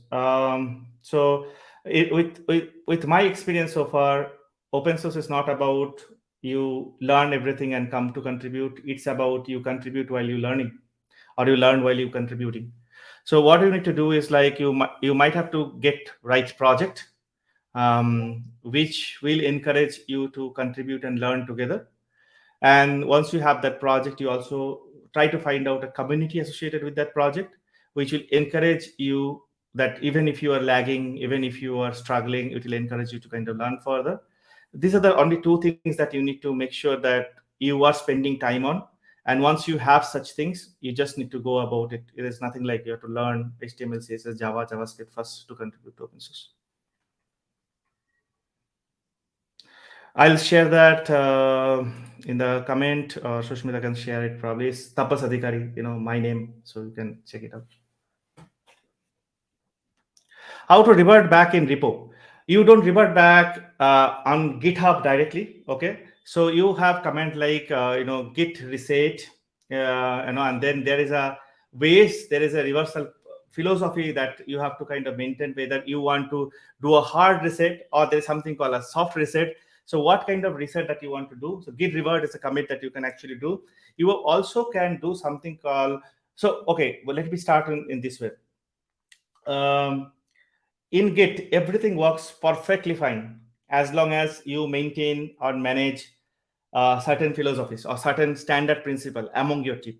Okay, when those principles are not maintained properly, then only some kind of problem happen, like by mistake somebody putting it, or your repository is enabled for, I have not shown one thing, forgot, your repository is enabled for force push. So for example, what happened in many projects, there is a merge conflict, a pull request is possibly opened up and there is a merge conflict, but people can do force commit, force push. So with merge conflict, people have pushed it. Now you have a situation for reverting. Okay, so things like you do a revert, things like you get into the situation won't happen too often when you are following certain practices and have certain kind of branch philosophies and all. For example, when you're creating a project, come to settings, come to branch. This is something that you must do always. Make a branch protection tool rules always. So things like your main branch is the source of truth. For this demo sake, what I have done, I have not created a branch. What I have done is basically I have just done everything in the main branch. But ideally that won't happen. In the next session, when branch strategy will be taught to you, you will see like, we are creating feature branch and all these things, and then creating the pull request and things like that. So you have to make sure not anybody on your contributor list should come and start creating things from the main branch and then kind of trying to commit to the main branch. So that is where you must create a branch protection rule for your project. So for me, I want to protect this branch called main. And what I want to do with the branch protection tool, there are a bunch of checkboxes you can go through, but something that you need to do, it requires at least a pull request before merging. So it is safeguard. It means that if you need a pull request for before merging, you must need a branch. Okay, so this is what you are actually ensuring it, how many reviewers you need. And then you say like, dismiss all the pull request approvals if there is a new push happen, require a status check before you merge. So there are few things. If there is a conversation going on in the pull request, which I'm going to show right now, that will be the end of the session for my side. Require a conversation and things like that. You just do this, and then you create this particular branch protection rule. it will ask my GitHub mobile authentication. If I do that, this protection rule will be created. Now, once this rule is created, nobody will be able to merge directly on main on your repository. You always have to create a branch. Okay, so that's what it is. Now, let me go ahead and start talking about what pull request is. So pull request is this term itself is talking about, right? When you say pull, okay, this is the mental model you have to create. When you say pull, so one word that we use called git pull. Git pull is to pull from the remote to your local machine. All right. But pull request is you are requesting to pull from your branch to the main branch. Okay, so this is what the pull request is about. So there's little bit confusion sometimes comes, but as and when you use, you will come to know. Pull request is about the request to the maintainer of the project to pull your changes from a branch to the main branch or to a release branch or things like that, right? So we'll see if you pull request. Let's see a pull request, and then probably talk about a few etiquettes of pull request, and I'll end there.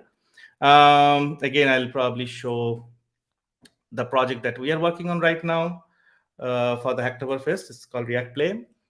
So here a bunch of pull requests are there. So 35 pull requests. What it means, like 35 people, or like that, people, they have worked on different kind of issues, and they have created their own branch. After that, they have done the changes, and then they have created a pull request for maintainer of this React Play project to look into the pull request, and if all goes well, go ahead and merge this pull request. Okay, what exactly it means?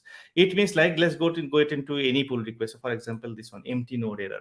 So if I go to the pull request, it's saying that, okay, this pull request fixes this blah, blah, blah issue. This is related to this particular 600 issue. And then the person who raised this pull request have performed the self-review, commented the code and things like that. This is like, it's our project's contribution strategy. Like somebody wants to contribute to this project, they have to go through the pull request. And while doing this pull request, they have to make sure that they are doing this.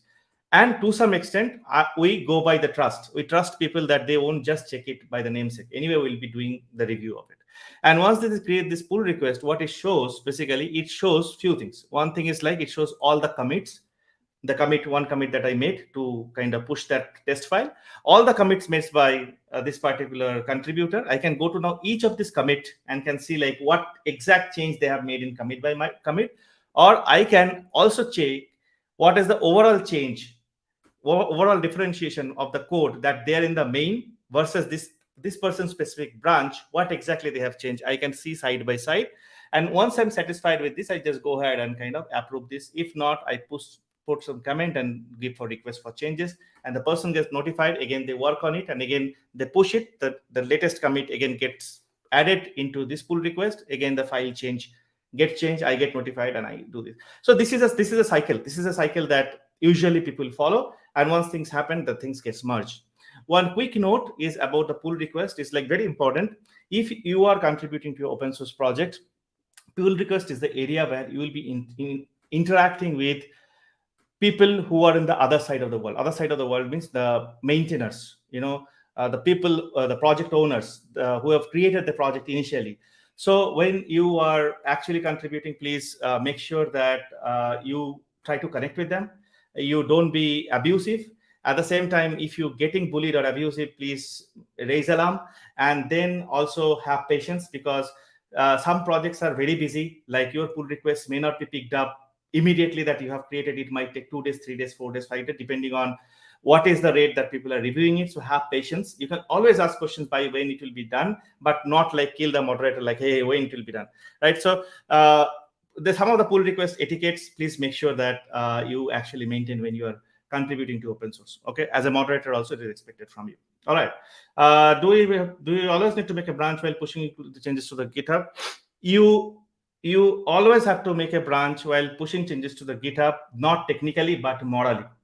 Technically, if there is no branch protection rule that I showed you, you can always directly commit to push to main, but you should not do that. Main is the source of truth. Why you have to create a branch? Because if you create a branch, you have to create a pull request.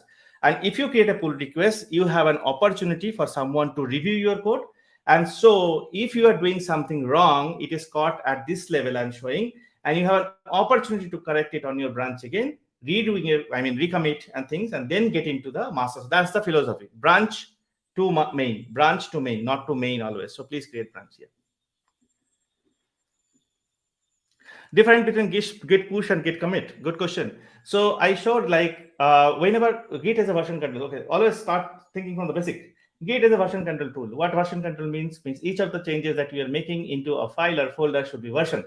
It means that for each of the version there will be history, so that people can go back to the history and find out what exactly happened. How do you create a history? You have to create a history using the command called git commit. When you do a git commit, it is going to create a history for you with a message, so that that history can be seen in the entire lifestyle, in the entire life story of that particular project. So that's why git commit is important. Once you have created the history, till this point of time, till git commit point of time, your code is still locally with your laptop.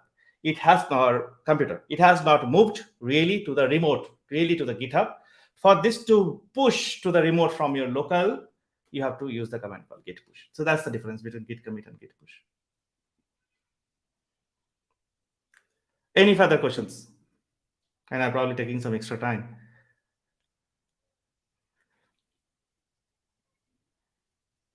Okay, so if not done, or let me know if you have further questions. I'll take it up. But if not, I'm done. Okay, nice presentation. Thank you very much. Thanks a lot. So over to you, folks, the organizing committee. Thanks for having me here. I'm really proud to deliver this session. And if any of you wants to connect, feel free. I'm there on Twitter. We can talk, and whatever way I can help you, I'll be able to help you. Thank you. Thanks a lot. Thank you, Tabasar, for this awesome talk. We all really like that, and it was an awesome presentation, quick and short, and also very understandable. I also learned many things from this session too. And one more thing I would like to tell all the folks who are watching us, there's a Q&A session where we all will be taking your questions and answering your doubts and solving them. Okay, so let's move on to another session. I would like to request Mr. Praveen Kumar Purushottam to come up and go ahead with his session on deep dive into open source. Hi everyone, I hope I'm audible and clearly visible as well. Let me switch on this light so that I could be a Yeah. bit more visible. Okay, hey, so it's nice to see Tapas session, which was really cool. And actually he stole a part of things from mine. So cool. So by the way, hey everyone, my name is Praveen. I'm originally from Chennai, India, currently living and working in the UK, in London for one of the some company, and I'm currently a full stack JavaScript specialist and an open source enthusiast. So that's the quick thing about me. And today what we are going to do is, there is a huge flow actually I have got. So thanks to Susmita for giving this awesome My opportunity pleasure. for me. And by the way, should we go with a boring presentation or should we go with a story? How many of you wants a story here? So let's wait for the audience to reply. Excitement in the chat. I want to Yeah, see excitement in the I chat. want to see someone to tell, okay, story, or something like that. There you go, Tamal. Okay, cool. So we will be looking into the branching strategy and forking, then a couple of things that you would do after forking the repository. And then we do have this problem of merge conflicts and how to resolve them. So we'll be working on those things as well. And finally, I'm going to show you some magic. How does that sound? Okay, we have got a lot of stories now. Okay, great. So let me go with the story first. So in the, let's say we are all in a class. I need 3 volunteers right now. Pretty much a girl volunteer, a boy volunteer would be great. But I couldn't see any girls, I mean, I'm always like 50-50 for boys and girls. So that's why I was asking this one. Okay, cool. We'll take we will take our host for this. So great. So we'll use Susmita as the girl volunteer, and let's say, hey Susmita, thanks for that. So let's say we are so myself. I'm just gonna choose one random person or the first person who said Noz. So okay, so we have Noz, Susmita, and Praveen, three people in a classroom, and then there is this particular professor is coming and giving a homework. Sushmita, you are definitely a first bencher, an awesome person. So what you are going to do is you are going to finish the assignment in a single day and then turn it into the teacher. So you are getting like 80 marks, and then being close friend of both of us, you are also sharing it with all three of us. So all three of us now turn the assignment in, and we all get 80 marks. Now, me being me, the backbencher, and so much curious about stuff. So I look at your assignment, I could see a lot of things where I can improve things. So what I'm doing is I'm taking a Xerox copy of your assignment, making a lot of changes, specifically changing Sushmita into Praveen, and then turning it in. So I'm getting 87 marks.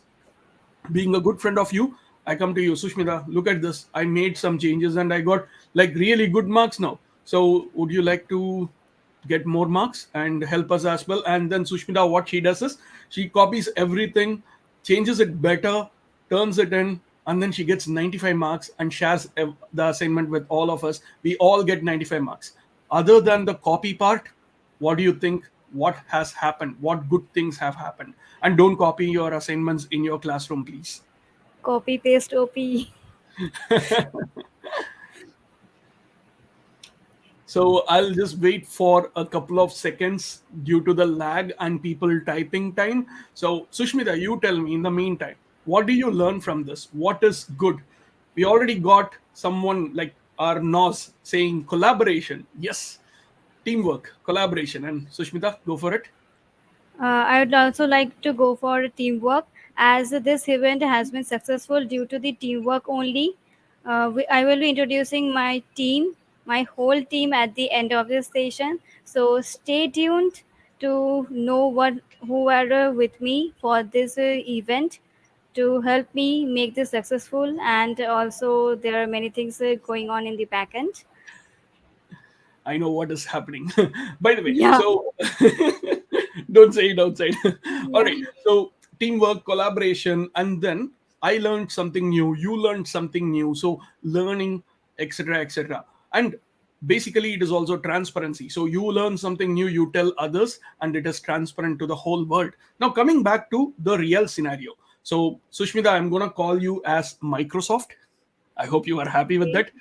And the teacher is the developer community, like you, me, Noz, Divesh, Kaustubh, Mudit, Latishwar, everyone. So now the fun part is all these developers want a really awesome tool, let's say an IDE or something like that. Let's call it Visual Studio Code. So Sushmita or Microsoft releases Visual Studio Code in an open source way, and then that revolutionizes a lot of things. For example, I use VS Code for all my React.js the development tasks. I am also using it for all the note-taking tasks, etc. But me being me, in this case, like how we changed Sushmita into Microsoft, I'm not changing myself. I'm the same person in the real life as well. So I look at a lot of things that can be improved in VS Code. So remember, I Xerox copied Sushmita's code. So similarly, sorry, assignment. Similarly, I'm gonna fork Microsoft's repository, which is called as a Xerox copying in the Git world. And I make a change. Once I make all the changes, that is the step one. So the step zero is forking, making your own clone copy or a fork copy of the assessment of the repository. And then you make some changes. Once you make some changes, you have to bunch all the change into change sets, or you can call it as commits. So you make commits. Once you make commits, you push it to the branch, and then Sushmita, please can you copy my assignment and make yours better? Similarly, Microsoft, can I please request you to pull my code commits to your repository to make it better? Now, do you understand where exactly the pull request came into place?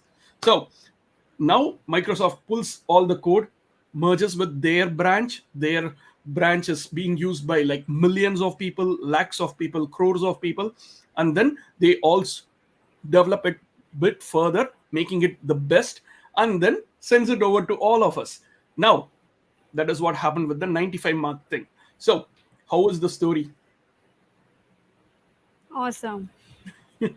So that's exactly what happens in the open source world, and I want to also tell a lot of things about the current fest that is going on to Hacktoberfest, but I'm not sure if I will be having time because I have just like 15 minutes of time. So let's go for it. So the first thing that I was talking about is the branching strategy. So this is the main thing which Tapas just left, and I'm going to take over. So the first thing I would do is, let me quickly give an idea about what Git and GitHub is. I know that Tapas has already done all these things. Sorry, Tapas, I'm gonna, since you stole a lot of things about me, I'm also going to steal a couple of things about you. So let me share my screen. Does something happen? Great. So everyone is able to see my screen, I believe. So the first thing is, this is my website. What I want you all to do is try to get something like this, like create a website like this. This is one of the coolest things, right? So I've got like, it says, I'm a cook, I'm a cat lover. So that's the thing that happens in the front. And here's my about me. So I don't want to bore you guys with my website. So I'll give you the link. So go ahead and check it out. I do have my YouTube channel as well. So before that, let's go to the next one, which is the github.com. This is the github.com website where you would be using the first thing, all these things, etc. So this is the github.com website. I know that I'm pretty sure a lot of people know how to create accounts in GitHub. Just put your email address, click sign up for GitHub, and follow the instructions. Very simple, straightforward. And this is how you would be getting your screen.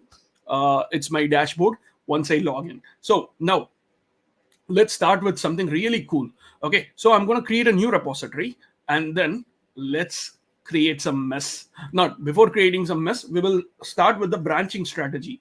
So before that, I wanted to know what are we actually doing here. So let's use the name Demystifying Hacktoberfest. Oh yeah, it's Demystifying Hacktoberfest, and why are we not talking about Hacktoberfest? This is crazy. So I'm creating a small repository called Demystifying-Hacktoberfest with a description of Demystifying Hacktoberfest, and as a part of Praveen's stream. Okay, I'm gonna send this link as well. So I'm not choosing any of these things. I'm just clicking on create a repository. Once you click on create a repository, it creates this basic repository. And for the record, I would be using completely VS Code. Sorry, not VS Code, just the this whole utility. Okay, so I hope that is totally fine with everyone. Thank you so much, Danish. That was great comment. Thank you. Awesome. So now you know that this is the basic stuff, right? So this is the basic stuff, and what we will do next is we will start with creating a new file. Let me add a readme.md, and then I'm gonna say yeah, again, Demystifying Hacktoberfest. This is an awesome live stream. Let me put some wrong things here so that we can actually make corrections. Added readme quickly, wrongly, something like that. So now I believe Tapas has introduced about your branch protection policies and other things, right?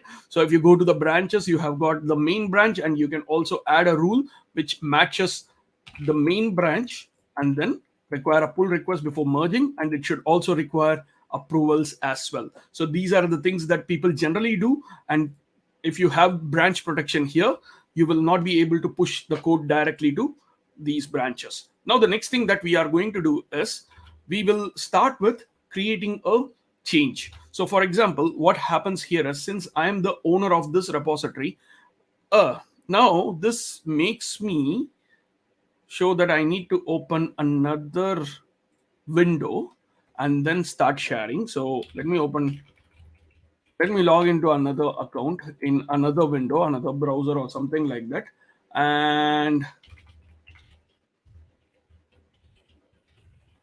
share that. Okay, interesting.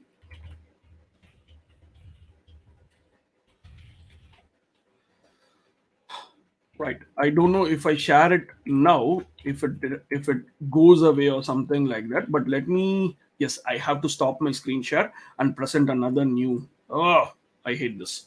Fine. So let me share this window. I believe you are able to see another account. This is not mine. So what I'm gonna do here is I'm gonna open my repository here. I'm already logged in as another person. And now if I see this demystifying Hacktoberfest, so the first thing is about the flow. What should be there in the GitHub flow? You need to have an issue, then you need to start a pull request. So I could see what is the problem here. Awesome live stream. What the hell? So I'm gonna create an issue. So I would say, and don't do this for Hacktoberfest, please. Typos in README. Hey, you learned person. Try to be very polite, not like this. This is very sarcastic. With your urgency, you have made innumerable mistakes in English. Please allow me to fix them. And then let's submit this issue. The moment this gets submitted, you would be seeing something like this, right? Okay, so now what we are going to do is we will get back to my screen, like the one which I have got. So I'm gonna open my Praveen Science window, and then I hopefully is everyone able to see the screen. Hello. I'll be switching my screens very often, so someone has to like pull the screen share quickly. So can someone do that from the host side? Susmita. Okay, so this is my window where I'm actually having the uh, logged in thing. So if I refresh the screen, I do have the issues one. So I'm just gonna go check it out. Typos and README. Oh my God, you have been so respectful. You have been so respectful. Go ahead and fix it. Yes, and then this is very important. Once you do this, make sure you get it assigned by the person who actually raised, like by the person who actually owns the repository. So here the owner has accepted what this disrespectful message means, and then they have assigned this particular person here. Okay, so now only once you have got it assigned, then please go ahead and fix it. Sorry, start fixing it, right? Okay, so now what I'm gonna do is I'm gonna go back to the person who has asked for fixing it. So now I'm the person who is not the owner of the repository. Looking at this code, Sushmita, can we have the screen? Yes. So now we have got this person has actually assigned me to this one. So now I can start working in. So now what I'm going to do is I'm going to click on the code here. So to make things easier, I'm going to make everything in the web version, in the web interface. So just to confirm, I can say, thank you, master. I'm on it. And then you just convey them that you are going to start working on it. So this is the first thing that you would be doing. And here, if you go back to the code and then click on the README, you would be able to see that there is a edit button. How can there be an edit button when I am not the owner? That is what you ask, right? So once I click on this, you would be getting this big message saying you're making changes in a project that you don't have right access to. We have created a fork of this project for you to commit your proposed changes. Submitting a change will write it to a new branch in your fork so that you can send the pull request. So what it essentially does is it is going to create a Xerox copy of it. And not only that, it is also going to create a separate branch too. So this is actually very helpful for a lot of reasons. Now, what we are going to do, we need to fix this. Awesome. And then live stream. This change can be so little like this or so heavy changes like 100 files that's been changed, etc. Now we see the differences. We can clearly see that this awesome and live stream has been updated. Fixed the typos. So whenever you are trying to do something like this, try to give some succinct feedback here. Like for example, fixed awesome. Awesome. fixed live stream to live stream. I'm not sure what exactly was this. So this was all same and this was extreme. So these are the changes that I made. Any person who is sane enough to understand in the shortest way possible, try to give it here. And now what does this do? Fixes, closes, solves, something like that. I'm going to put fixes the issue number 1. Okay, so this is what I'm going to do, and then I'm going to click on propose changes. So the moment I click on the propose changes, what happens here is we already saw that this is going to automatically assign a branch for us, right? So it has actually created a patch 1 as the branch, and then it is comparing with the main branch of the original person. And then now what we are going to do is we are also having a look at how many commits have been there. So there is only one commit, which is perfect. There is only one file change. Yes, I know. And I'm the only contributor. So just make sure that these are things are there correctly. And there is only one commit, and this shows everything clearly. And this has been linked to the correct issue as well. Now, if you see here, it says Demystifying Hacktoberfest. That is no change. Awesome has been changed to awesome. Live stream has been changed to live stream. So you could see that these two things are matching. Everything is matching. I'm happy with whatever I have done so far. So the moment that you click on create pull request, it is going to create this one, and you got this so far. So now what happens here is the original owner gets to know about what you have done. So let me share my original owner screen, which is the Chrome window. And yes, so here you could see inside the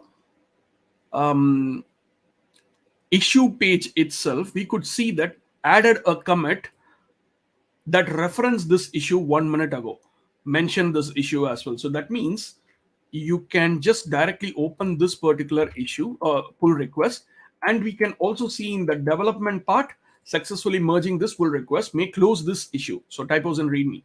So this worked, right? So here what we are doing is it says fixes 1, and then it fixed this one. So as a maintainer, I'm going to look at the commits. There is only one single commit which clearly explains what exactly I do, and then I see the checks. There are no secrets detected, and all these checks are good. And checking the files changed, whatever that person has written has been changed here. I review the change to give interesting. I review the change to give an approval commit here.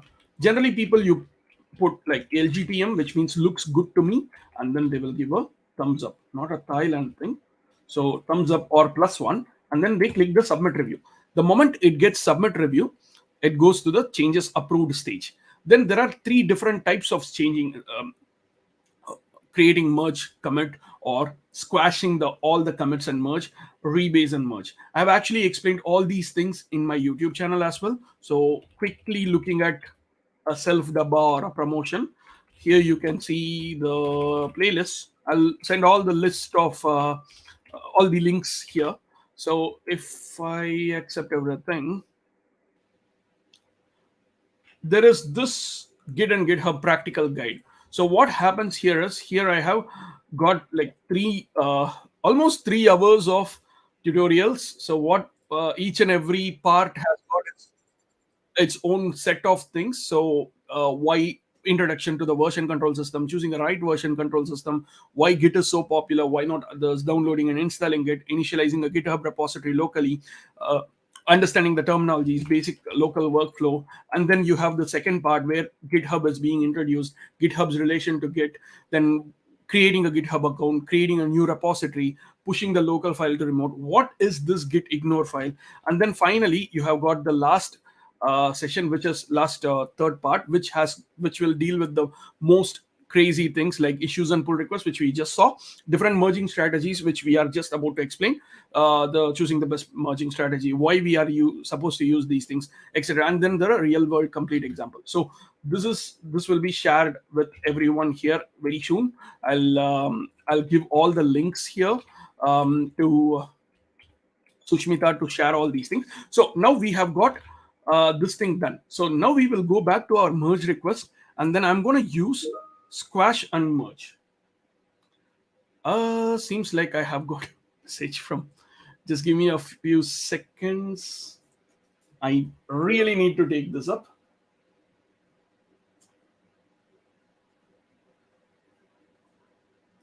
Sorry about that.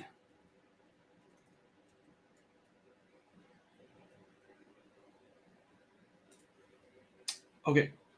Yeah. So the next thing is, like, once this has been merged, you could see in this code, this is stream. This is awesome. And you can also see the list of contributors here, which actually has all these things. And I believe I need to leave right now. I have a hard stop. But in the meantime, I will also I'll also let you know the next things that I wanted to say. So there was one more thing which I wanted to tell us. So you have got a new change here. What I'm going to do now is I'm going to add another change. There are so many new people joining, and then I'm adding more updates. So now already the original repository was updated. Now you have got totally 3 commits. Now if I go back and stop my screen sharing and presenting the new screen, which is this, where is it? Thank you so much, Peter.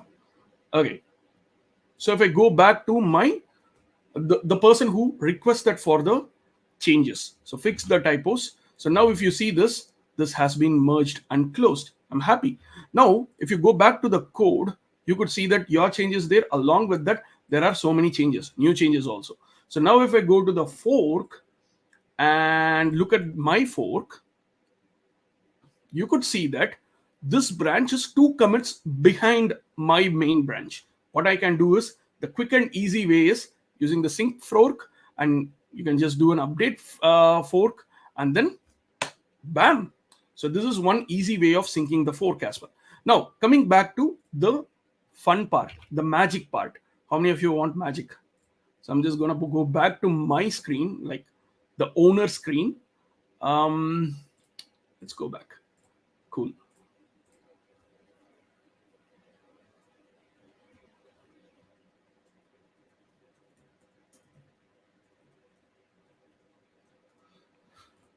Right. If you see this one, you could see that I've got like my readme.md, but I really want to use VS Code or something like that. I'm just using a dot on my keyboard, just pressing dot, boom. Look at the magic.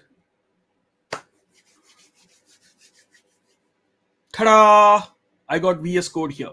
So this is something which I wanted to tell you all. So VS Code is built-in, integrated, and I can even do some more changes I made using VS Code on the web. This is super cool. I can do everything, like use this one, use this one, use this one. Every single damn thing works. It's a perfect VS Code thing. And I can also install extensions. Every single thing is there. So here, what I'm going to do is, the source control is also here. I'm going to say updated using VS Code web. And then I click the tick button. Bam. So here's everything from my side. This actually works well. Now if I open this one, I would be able to see that 10 seconds ago, updated using VS Code web. Those changes in VS Code has happened here. So these are a couple of things that I was able to do it in a quick short of time. I have to go or else I'll be fired. So have a nice day, folks. I'm going to stop the screen share and we will be meeting in the question and answer session. Thank you, Susmita, for giving me this awesome opportunity. I'm going to share all the links that I have been using here. So unfortunately, I wanted to also share something related to, what do you call this one? Praveen, you can go ahead. What you want to share? I want folks to learn things and everything and know everything. You can Oh, go yeah. ahead. I wanted to share about the Git shortcuts. So I have sent the Yeah, link. yeah. So please feel free to share it with everyone. And I'm leaving. Thank you so much, folks, for giving me this awesome opportunity. Please connect with me on LinkedIn and Twitter. Please, please, please give me a subscribe for my YouTube channel. Also, give this YouTube channel a subscribe and like. See you then. Bye, everyone. So guys, now we will be having a showcase session where we will be showcasing our projects, the some of the good first beginner friendly projects, and also if anyone is here who is a maintainer and who wants to share his or her good first beginner friendly projects, then drop in the comments and I will be happy to showcase. Don't leave, guys. We will have some more sessions now. Let me share my screen.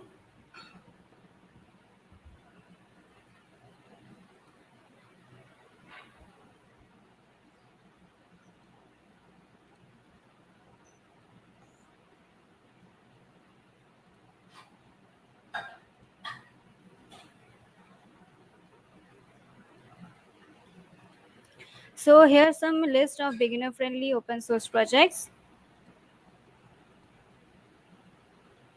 This one is Tamal's projects, Tamal Das, who is the speaker of the event. We have already interacted with him. This project is called as Melon, and you can see this is also under Hacktoberfest, so you guys can contribute to it by creating some issues, and I can see some issues which are not assigned. If some issues are assigned, then it is reflected in the assignees tab in this part. As you can see, these issues have been assigned, but this has not been assigned. So these are such things, and these are the current pull requests. You can see. So this is Milan. Milan is a website which helps meet new people. A hub for the users to connect with the NGOs, charities, and other organizations for a good cause. Do check it out. I will share this file with you in your. Let me share it in the chat. That will be better.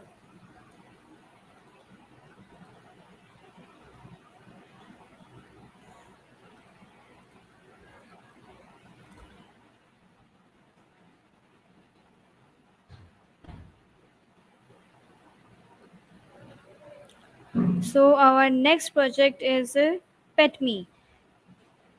This is also under Hacktoberfest, and PetMe is an all-in-one platform that allows animals to be adopted. You can call it as an adoption and donation platform. PetMe. Sure, let me show you the website. This is the website, but it was made in a hackathon by me and Mudit and some other folks together. And our team leader was Akshita. So this site has been modified as under Hacktoberfest. You can go here and create issues, new issues, and get assigned and make PRs and get points. Also, apart from Hacktoberfest, you can contribute to any repositories to contribute, just to contribute and learn and learn, and as to start in your open source journey. And let me check other projects. This is Moody. It's a Moody website. Before this, I want to introduce you with Moody actually, and after that, we can go with the website. Moody is a Chrome extension that will help you filter your homepage of your Chrome browser according to your mood. So it's a Chrome extension basically made by me and along with my teammates in a hackathon. It's a Chrome extension and Moody and this is also under Hacktoberfest. And then comes the Moody website, which is also under Hacktoberfest. And Moody website is the website for my extension. This is completely modified. I made it something different, and currently it has been made so many changes have been made here. As you can see, you can and also contribute to this repository also. So let's move on to Sukoon. Sukoon is my other project. It's a stress relieving website project made in my first hackathon. Uh, if you don't want to contribute, that also okay, but you can use the website, as these services are very helpful to reduce your stress. But I recommend you to contribute, but this is not under Hacktoberfest. And then comes all round calculator. This is a simple calculator and npm package made with JavaScript. uh, Folks who are familiar with JavaScript, or folks who are familiar with programming, they can make issues and create issues, and add small functions to it as a calculator. As you can see, here's one issue: add square root functionality package. So this square root function kind of thing will be added, and it has already been assigned. You guys can also check into it, and it's also under Hacktoberfest. GitHub has a list of open source projects. You can check into it uh, by searching here, by doing advanced search and all other things. For folks who are pretty new, I'd recommend to use the site, this one, Good First Issue. Let me show you. There is a website where you can filter by according your choice. If I you choose Python, these are some repositories use Python projects. These are some Python projects where you can contribute this. If I choose along JavaScript, then it you can see it changes along with filter. And if I click on, let me choose HTML, and if I click on this tandoor recipes, then it will redirect me to the exact repositories. And that's it. And I can see it's under Hacktoberfest, as there's a Hacktoberfest level here. You also can check this out. This is a very handy website which will help you to get into open source and find open source projects.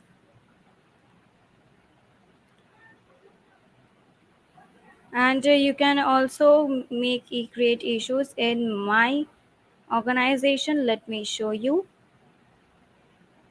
I have a GitHub organization known as Open Source Community Hub, in short, Open Source Hub. It has various repositories. Although these repositories are currently not under Hacktoberfest, but for practice, if you want to practice, make your first contribution to open source, then you can use this uh, use this repo and make your first contribution just following these guidelines. You can see there's a line by line guideline in of how you can contribute and make your first contribution. Let me link it into the file here.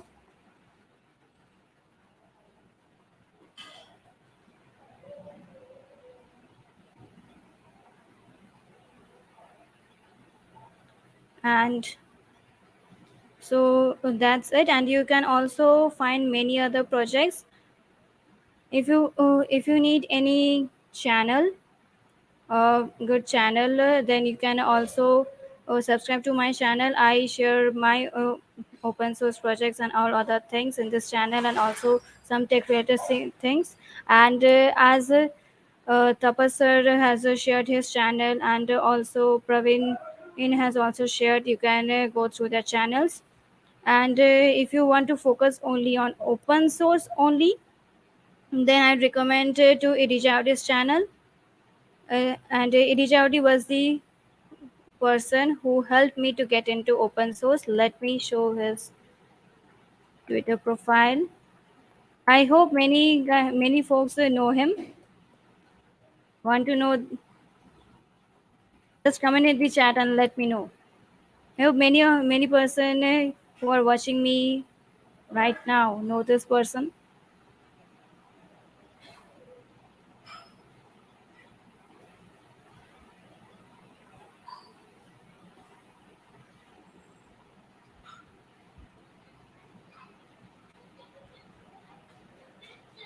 Just comment in the chat.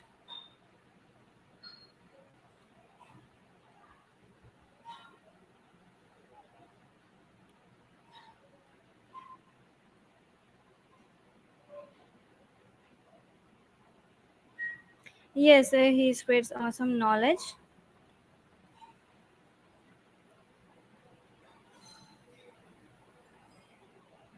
Yeah.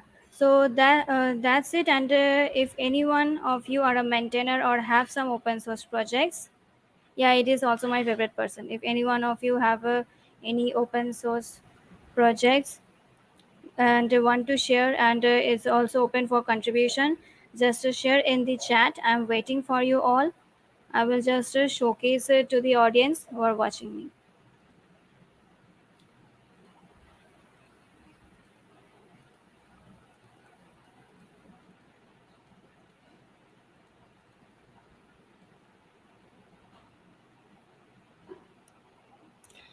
No, this session has not been ended yet. We have a Q&A session after this one where we will be taking all your questions, and I've got some questions and so for from folks who have put in the comments in the registration during the registration part. So I will be just showcasing this, and along with all other speakers we will answer them, and also we will take random questions from the chat too. I'm waiting for you guys. If you have any projects, any open source projects, and you want folks to contribute to your project, just put into the chat, and don't fear that what will happen. Anyone will steal, and not such things will happen. Just share it. As the stealing and the copy paste part have already been cleared by Praveen.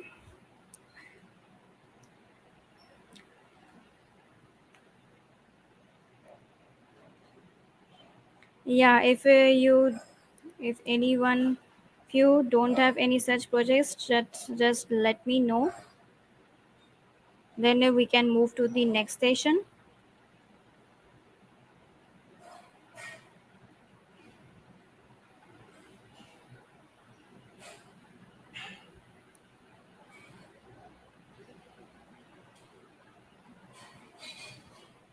Also, you can check Tapas sir and Praveen's GitHub repository. They might also have some good first projects, and also people who are intermediate and also wants to contribute. They are welcome to my project, to all the projects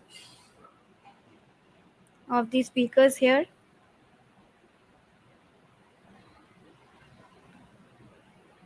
Since there are no reply from you guys of sharing your open source projects in the chat, I guess we can move on to our next session, which is doubts and Q&A session.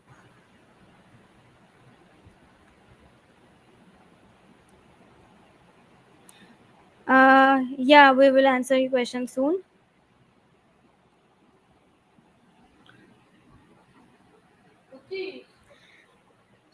Mudit, I would like to request you to share your screen.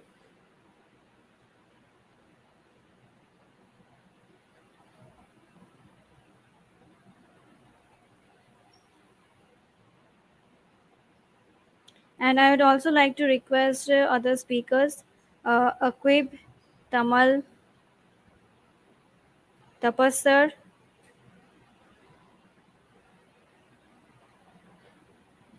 to come up for the doubts and Q&A session.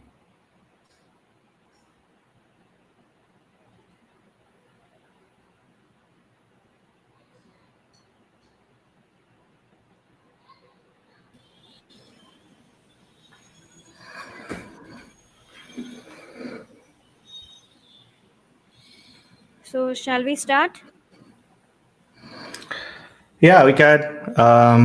Yeah, sure. I have a meeting in another 15 minutes, so it'll be Okay. good. Yeah, if we can start. Yeah, so first question is, guys who are in the chat, your question will be answered soon. First, we are taking these questions which we got from the folks who have registered and put there in the questions part while registering. So first question is, how should I get started in open source community and how to find my first fix or bug and appeal for it? I'd like to uh, take this question to Tapaso. Oh, okay, sure. How should I get started open source? Started in open source community? Yeah. So there are the multiple avenues through which you can actually get started. One of the avenue could be a session like this, an event like this, where you first come to know about open source and kind of be really enthusiastic about it. And then we have also shared a bunch of repositories, kind of get started with it. But there are websites actually. I'll share those links. There are websites where you can go and take out the repositories which are matching your interest or the skill that you aspire to learn. For example, if you are learning JavaScript, okay, and you think that you can actually find a project which is related to JavaScript or React or Node or things like that, and you want to see like what kind of issues are there in that project, and then you want to see like whether you can contribute to that, first fixing a bug or taking a feature. You can go to those go to those website, put your criteria over there, drill down to the list of repositories, and then you can go to the repositories, go to the issue tab that myself and Praveen showed, and then see like, okay, this is the issue, this is the bug look like. Having the good first issue, we spoke about it, I can actually pick that up and I can actually start contributing it. If it is not even good first issue and it's not assigned to somebody, this is still something you can actually vouch for. Ask the maintainer to kind of assign to you and actually get started with it. Once the pull request gets merged successfully, I think you get all the kick about your contribution. I hope that answered the question. I'll share those Yeah, link thank you. of those websites in the chat. Yeah, you can put in the chat Yeah, directly. sure, I'll do that. Yep. By the way, I don't have a way to kind of comment. I think I can only put in the private chat, so Yeah, somebody yeah, can yeah. post Okay, it. okay, Yeah. okay. So moving to our next question by Shamik Das. How to get started with Hacktoberfest contributions and where to get the correct projects. I hope this questions has already been answered through the sessions, but I'd like to take over to Aqib, take this question to Aqib as he had the session on Hacktoberfest. So how to get started with the Hacktoberfest contribution and where to get the correct projects. To find a correct project, you just go to the GitHub and search within the label like Hacktoberfest accepted, and you will find a beginners friendly projects and issues where you can contribute to them. Okay, so moving on to next question. This question has been asked by Anand Pratap. How to find non-coding repositories or projects? I'd like to take this question to Tamal. Tamal, over to you.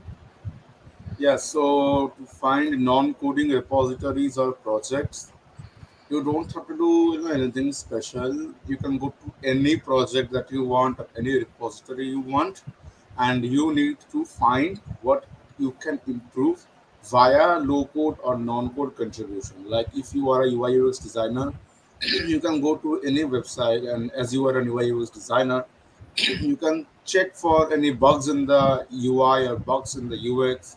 You can refer them to a better documentation. You can help them with the documentations. You can help them with licenses, contributing guidelines, code of conducts, and a lot of other stuff. So there's nothing in particular that you need to do to find non-coding repositories or projects. It's all of a mix-up type of thing. So yeah.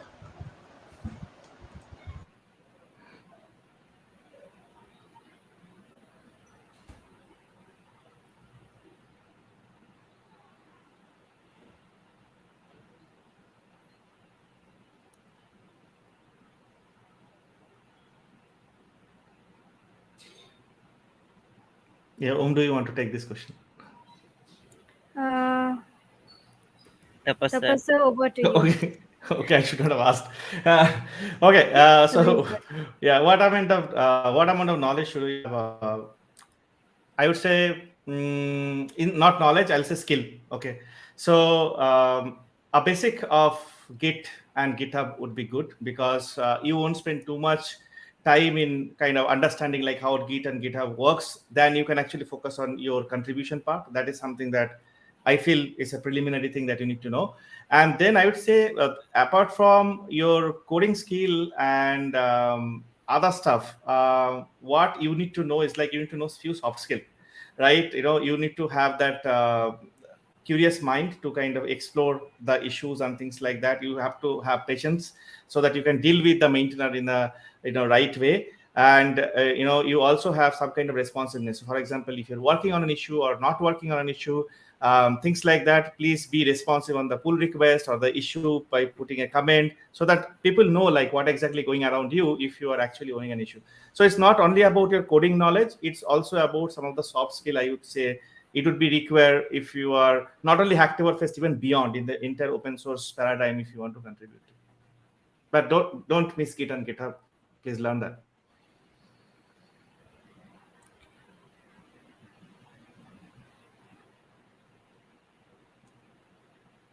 So this question is over to Tamal. Share some tips on getting success in Hacktoberfest. So there's Anubhav, there's no kind of success in Hacktoberfest because that's not a competition at all. That's more of a collaboration. So you would like collaborate with thousands of projects and stuff like that, and it should not be limited to like getting those swags and those stickers for Hacktoberfest as a success. You can even have contributing to open source like forever. And if you are asking about finding projects and stuff like that, you can always go to the GitHub Explore navbar. Like whenever you open GitHub, you would notice there is an Explore button type of thing in the very left top of it. Just click on that. There is a topic called Hacktoberfest. Click on that topic and you will find thousands and thousands of repositories participating in Hacktoberfest. Make contribution, make full valid contribution, and that's a wrap up for Hacktoberfest. Next question.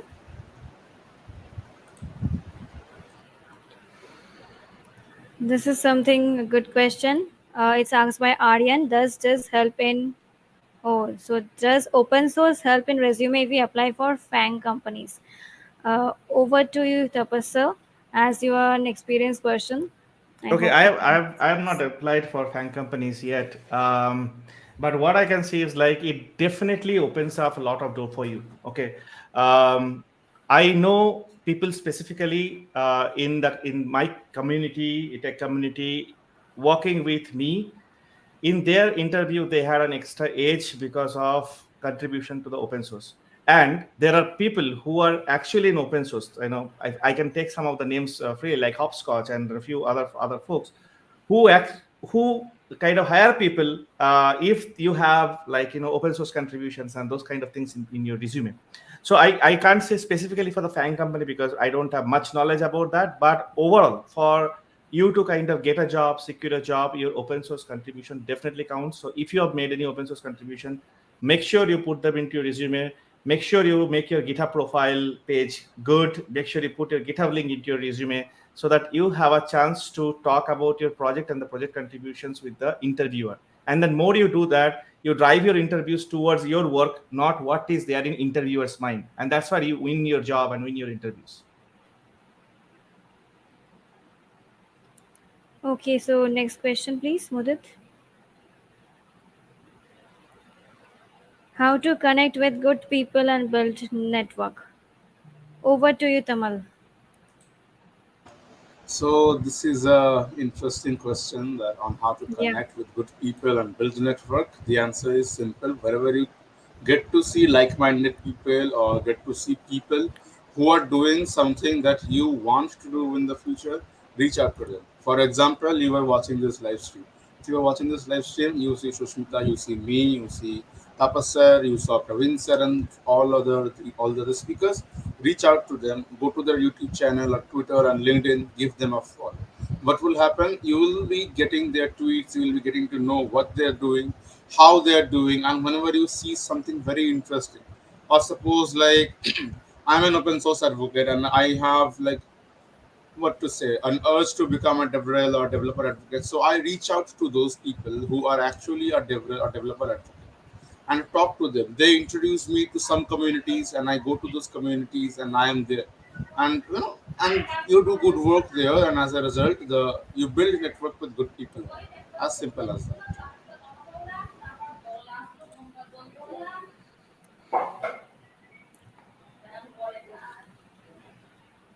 Can we contribute DSA reports? Asked by Muskan Singh. Over to you, Akib. Yeah, you can contribute to any repo. It's not like a specific repo. If you know DSA, like, so you can contribute to DSA. Yeah, and also one thing I'd like to mention, if you are contributing to DSA reports only for Hacktoberfest, don't do it because Yeah. it won't be included. It's a it's a rule against the Hacktoberfest this year. Okay, so next question. Can open source projects get me job instantly? Asked by Tobilova Adideji. Sorry if I pronounce your name wrong. Yeah, I Over think to you. we can we answer this question kind of in the previous the fan question once, right? Yeah. Okay, Yeah, so but it is not like instantly. I mean that thing yeah. instantly is something you need to make sure. I think nothing really assure you a job instantly, right? Even if you are coming out of a best university in the world, Yeah. it doesn't assure you the job instantly. You need to do something, and there is we always say like your hard work makes your luck. So Yes. you keep doing the hard work and you get do it. But open source projects open the door for you for job. That is for sure. Yeah. I want to Hard add like work I want always to add pays one off. point. You know, like Yeah. Sure, sure. in life, you can't get anything instant. Like everything requires some time, some patience you need to achieve that thing. Yeah. Okay. So next question, please, Mudit. How to manage projects in open source? Have we discussed on this topic? In my session, I actually talking about few standards and things like that. But what Okay, we exactly? can discuss this now. This is a good question asked by Danish Kamal. Over to you, Tamal. So how to manage projects in open source? The Tapasya told a lot about it. I would say a few things like if you are a maintainer or if you are having your own open source repositories, make sure you refactor it or prepare it in such a way that a newbie who does know who in short knows nothing about your project comes to your project and gets to know all the details about your project. Prepare good documentation, prepare good issue labels, prepare good readme files, code of conduct, contributing guidelines, setup guidelines, and such like that. And once these are done, people will be coming into your account and your repository, contributing to your project. Make sure you assign proper labels to those issues. Make sure you merge those on time. Make sure you appreciate their contribution, and almost that's it.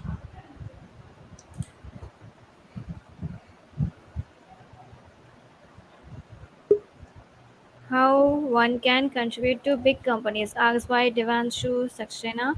Good question. I guess this has already been answered. But if any one of you wants to take up, go ahead. Okay, just to add, like whatever has been done, I what I understand by big companies is may whatever Facebook has open source, for example, React, right? If that is the question, I think the philosophy remains same. Like go to that particular open source repo, understand the contribution guide, like what exactly how they want to kind of contribute to, and for some of these big companies, what I have seen, the contribution guide and the code of conduct guide are what do you say are the book, the holy book that they kind of go by. It is not like maybe an individual maintainer. I am also learning to get better daily, but I have a lot of loopholes in the way I manage my projects. You won't find those loopholes over there. They're very strict about it. Also they will have lot of bots, lot of things installed and around, so that the task also managed pretty well. So if you kick out of the project, you are kicked out for a valid reason, right? That kind of project. So when you contribute, my thing would be like go through their contribution guide, understand their code of conduct, and then follow the same philosophy that you follow for all open source project contribution.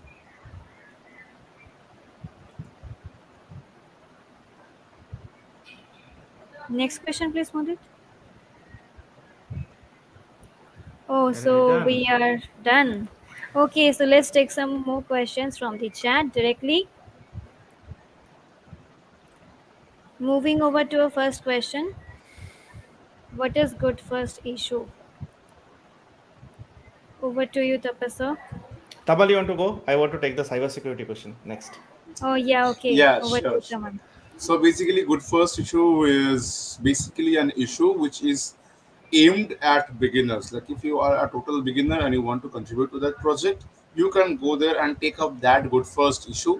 It has like not a lot of stuffs to change and not a lot of stuffs to code and stuff like that. It's on a easy level type of thing. So basically, in simple language, you can call it the easy level of issues and stuff. So yeah, that's it. Yeah, I want to take this question because there is an incident happen. So I have a project called TriShep. I have kept it for open source contribution, and there is a friend somewhere from the world came in and bloated the database with some script. And when people are trying to put that app up, it's not loading. And I was thinking, okay, there is a problem with the database connection and things like that. Then I went inside, and what this guy did is basically it's an app where you can show images and shape.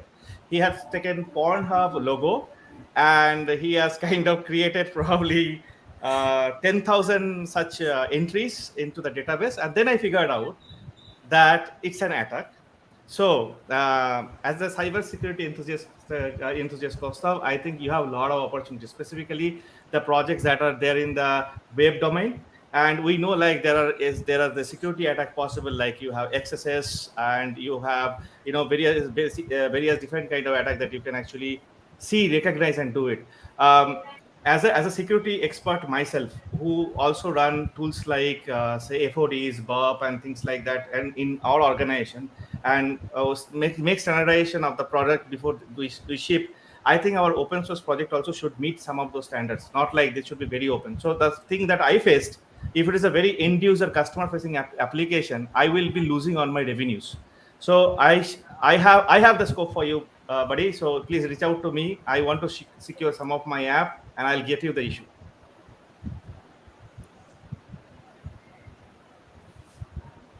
That was an amazing opportunity for Kostov. Next question is from Latishwara Rao. How open source changed your life? Well, open source changed all of our lives in various ways. We all have very different stories, and when you will be starting your open source journey, then you will also have a different kind of story. I usually like to write blogs in Hashnote. Sharing my Hashnote profile, you can check there. I have written how I get started in open source, how I got started in open source, and all about my journey of getting into tech and open source. So another question from the same person. And how do you not get overwhelmed with lot of reports and projects? Over to you, Tamal, and also to Tapasa.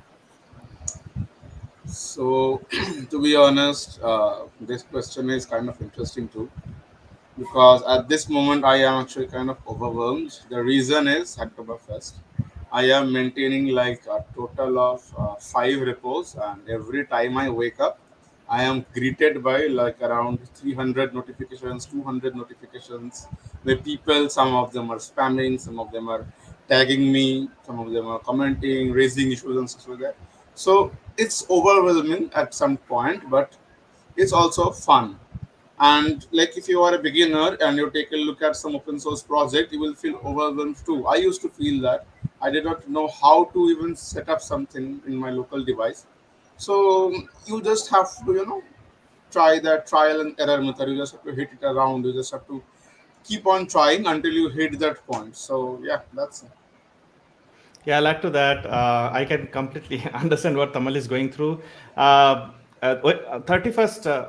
30th, last day of the month, last month, I've written an article where I have given 15 projects for Hacktoberfest thing, and I kind of felt like what mistake I have done there. To be very honest, is like a lot of my Gmail quota has been gone because of so many mails and things coming. So that is the probably burning thing. But as Tamal was saying, is the fun is about making one contributor successfully contributing to open source and make them feel realize that this is just the beginning of the journey, and he or she has a lot of way to kind of go on. So today, if Susmita, Tamal, myself, or everybody in this call are talking about it, is because we have been in this journey for some time, and we are seeing that the journey is going to continue in a much flourish way. So as long as I have, every day morning when I'm getting out, going through those contribution and things like that, I have that kick to do that review every day, and merging those, or I'm marking as spam or things like that. Another thing that helped me recently is like, which was not the case last year, is like, in last 1 year I have tried building some community around me. So it means that I am not doing the job alone. So I have equally equipped people who work with me, or who know to work with me, or I know to work with them. They are also taking care of some of those pull requests, merging and things like that. So I have kind of delegated some of this work. That's why the community is helpful. So that is one way I'll say, like, we can actually relieve certain stress as we kind of proceed.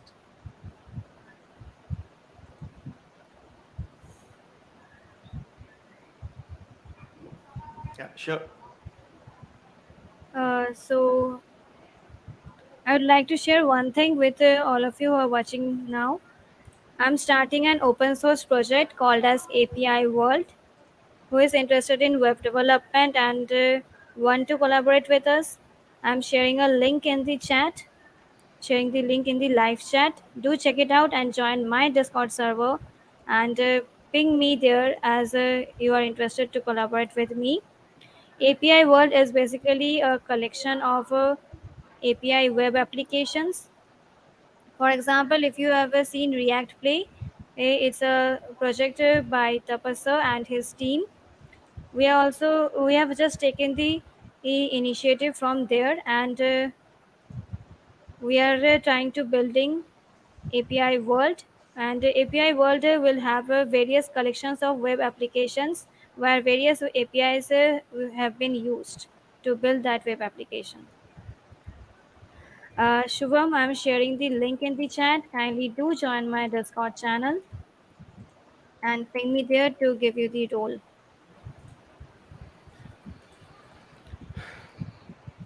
So shall we move to our closing notes? Guess there's no such questions in the chat till now. So Yeah. moving on to closing notes, I want to share my screen. Some surprises are gonna come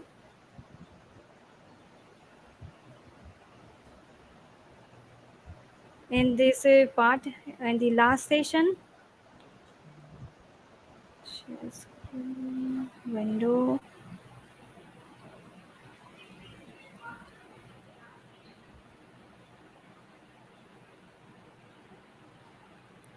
So this was about all today's event. This is the thumbnail you guys were seeing for this long days, and I hope many of you were waiting for this awesome event, and we are almost at the end. But last but not the least, here comes the closing notes for the session. I hope that we are able to demystify Hacktoberfest, Git, GitHub, and open source. We tried our best to break down each topics and make simpler to understand for you. I hope that you all liked it. Here are some statistics of the event page. As you can see, this is the amount of traffic that we captured in the last week and previously, and also this is the stats of yesterday, 95 views, and we have almost 300 plus registrations, and this was my first virtual event that I organized, made a team together, and planned together, called for meetings a day or two after, and morning to night and everything. Like yesterday, I had two meetings with my team to make things okay or not, to check everything is okay or not, and discuss many other things to make this event happen and successful. So here's our team, awesome team. This is Tamal, this is Tapasya, this is Praveen, this is Akweep, and this is Mudit, this is Priyadarshini Maitra, and this is me, this is Abhirup, and this is Archita. These are all the social handles. All are these Twitter handles. You can follow us and tag us your experience of this event, and share your learnings from this session, and also the part of the session which you love the most. I'd like to thank Tamal, Tapasar, Praveen, Akweep, Mudit, Priyadarshini, Abhirup, and Archita to make this event an awesome one, and for helping me a lot, and also appreciating my idea for having this event. I would like to request Priyadarshini Moitro and Virup to share the feedback form in the chat. Feedback kind. I would like to request the folks who are watching us right now to kindly fill it up, so that we can give you some digital swags and certificates to by matching it with our database. For folks who have registered for the event, I would who request them to wait for 7 working days, and you will be receiving your digital swags, badges, and certificates soon. And now I'd like to request my whole team who are in the backstage to come up in this team to say thank you to all our attendees.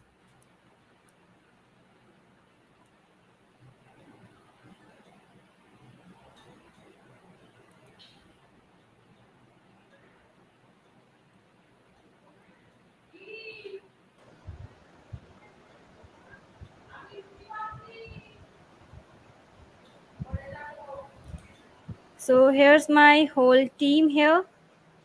We are missing Praveen sir. He's having some kind of meeting, so he had to leave. So I'd like to request everyone to unmute themselves.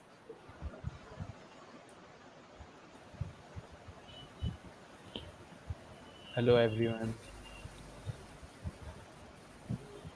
And also before ending this stream, I would like to know your experiences as a speaker and as a part of the team. I Uh, will go first. Mm, Yeah. as this is, it is my first, I mean, event in which I speak. Like I don't have as in like priority knowledge how to speak, and after speaking, like I can say that yeah, I can speak in another events, and I can also like learn many new things how I can change myself, and how I can improve myself as a speaker. And yeah, I'm really thank you Susmita and all the team for giving me this opportunity, and thank you guys for joining. Thank you. I'll go next because unfortunately I have to drop off. There is a meeting. So Okay, it, Praveen. We got it Praveen back. yeah, good. So he's still in the call. Look like Yeah. yeah. So I think it's a great event organized, and it's amazing. I felt really great sharing whatever I know and I'm aware of. So thank you very much for having me, and don't take this event as the end of it. This is just the beginning. That's what I was saying. We think like, how are you going to do an event like this in future? How are you going to socialize open source in future, right? So each of the folks that listening to us, the goal would be, let's get started with the open source. The barrier is broken, just go and do it. And thanks a lot for having me, Sushmita and team. I'll be in touch for sure. So I'll be dropping off. Thanks a lot. Yeah, thank you for joining us. it was like really awesome having all the speakers here and speaking so much. Like I've been speaking for the last 3 days in so many events, and today was one of the fantastic events. So I'd like to tell like everyone that's watching this video, give a follow, give a like to all the speakers right here, and keep contributing to open source, keep contributing to stuff like that, and yeah, everything was awesome. Also, hello from GitHub's Octocat. It's kind of blurry, so GitHub Octocat is saying hi.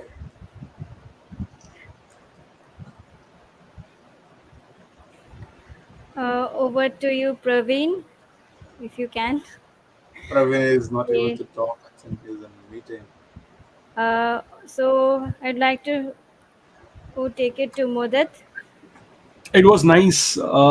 These people, everyone has joined, and all great things. So stay home, stay safe. I'm also in another call. Sorry about Yeah, that. yeah. Okay, okay, Yeah, fine. you Thanks can for drop off. joining us. So I'm going next. Yeah. So as a speaker or as a part of the team or as a viewer, I learned so many things. Like Tamal told like about the advanced feature of searching GitHub on issue, for finding some projects. And as a team, I found out that there are so many people who need guidance, who need like help of other folks, like what to do, what not to do, how to do. So yeah, I learned so many things and so, about so many.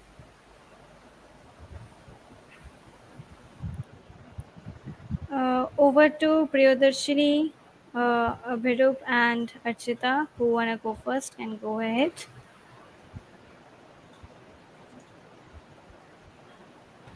It was a really good event.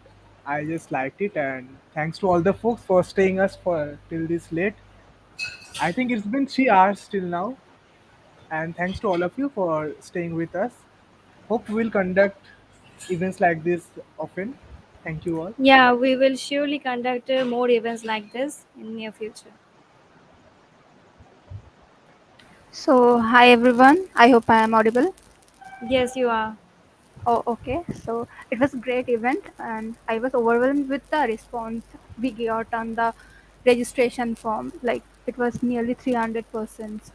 And those who are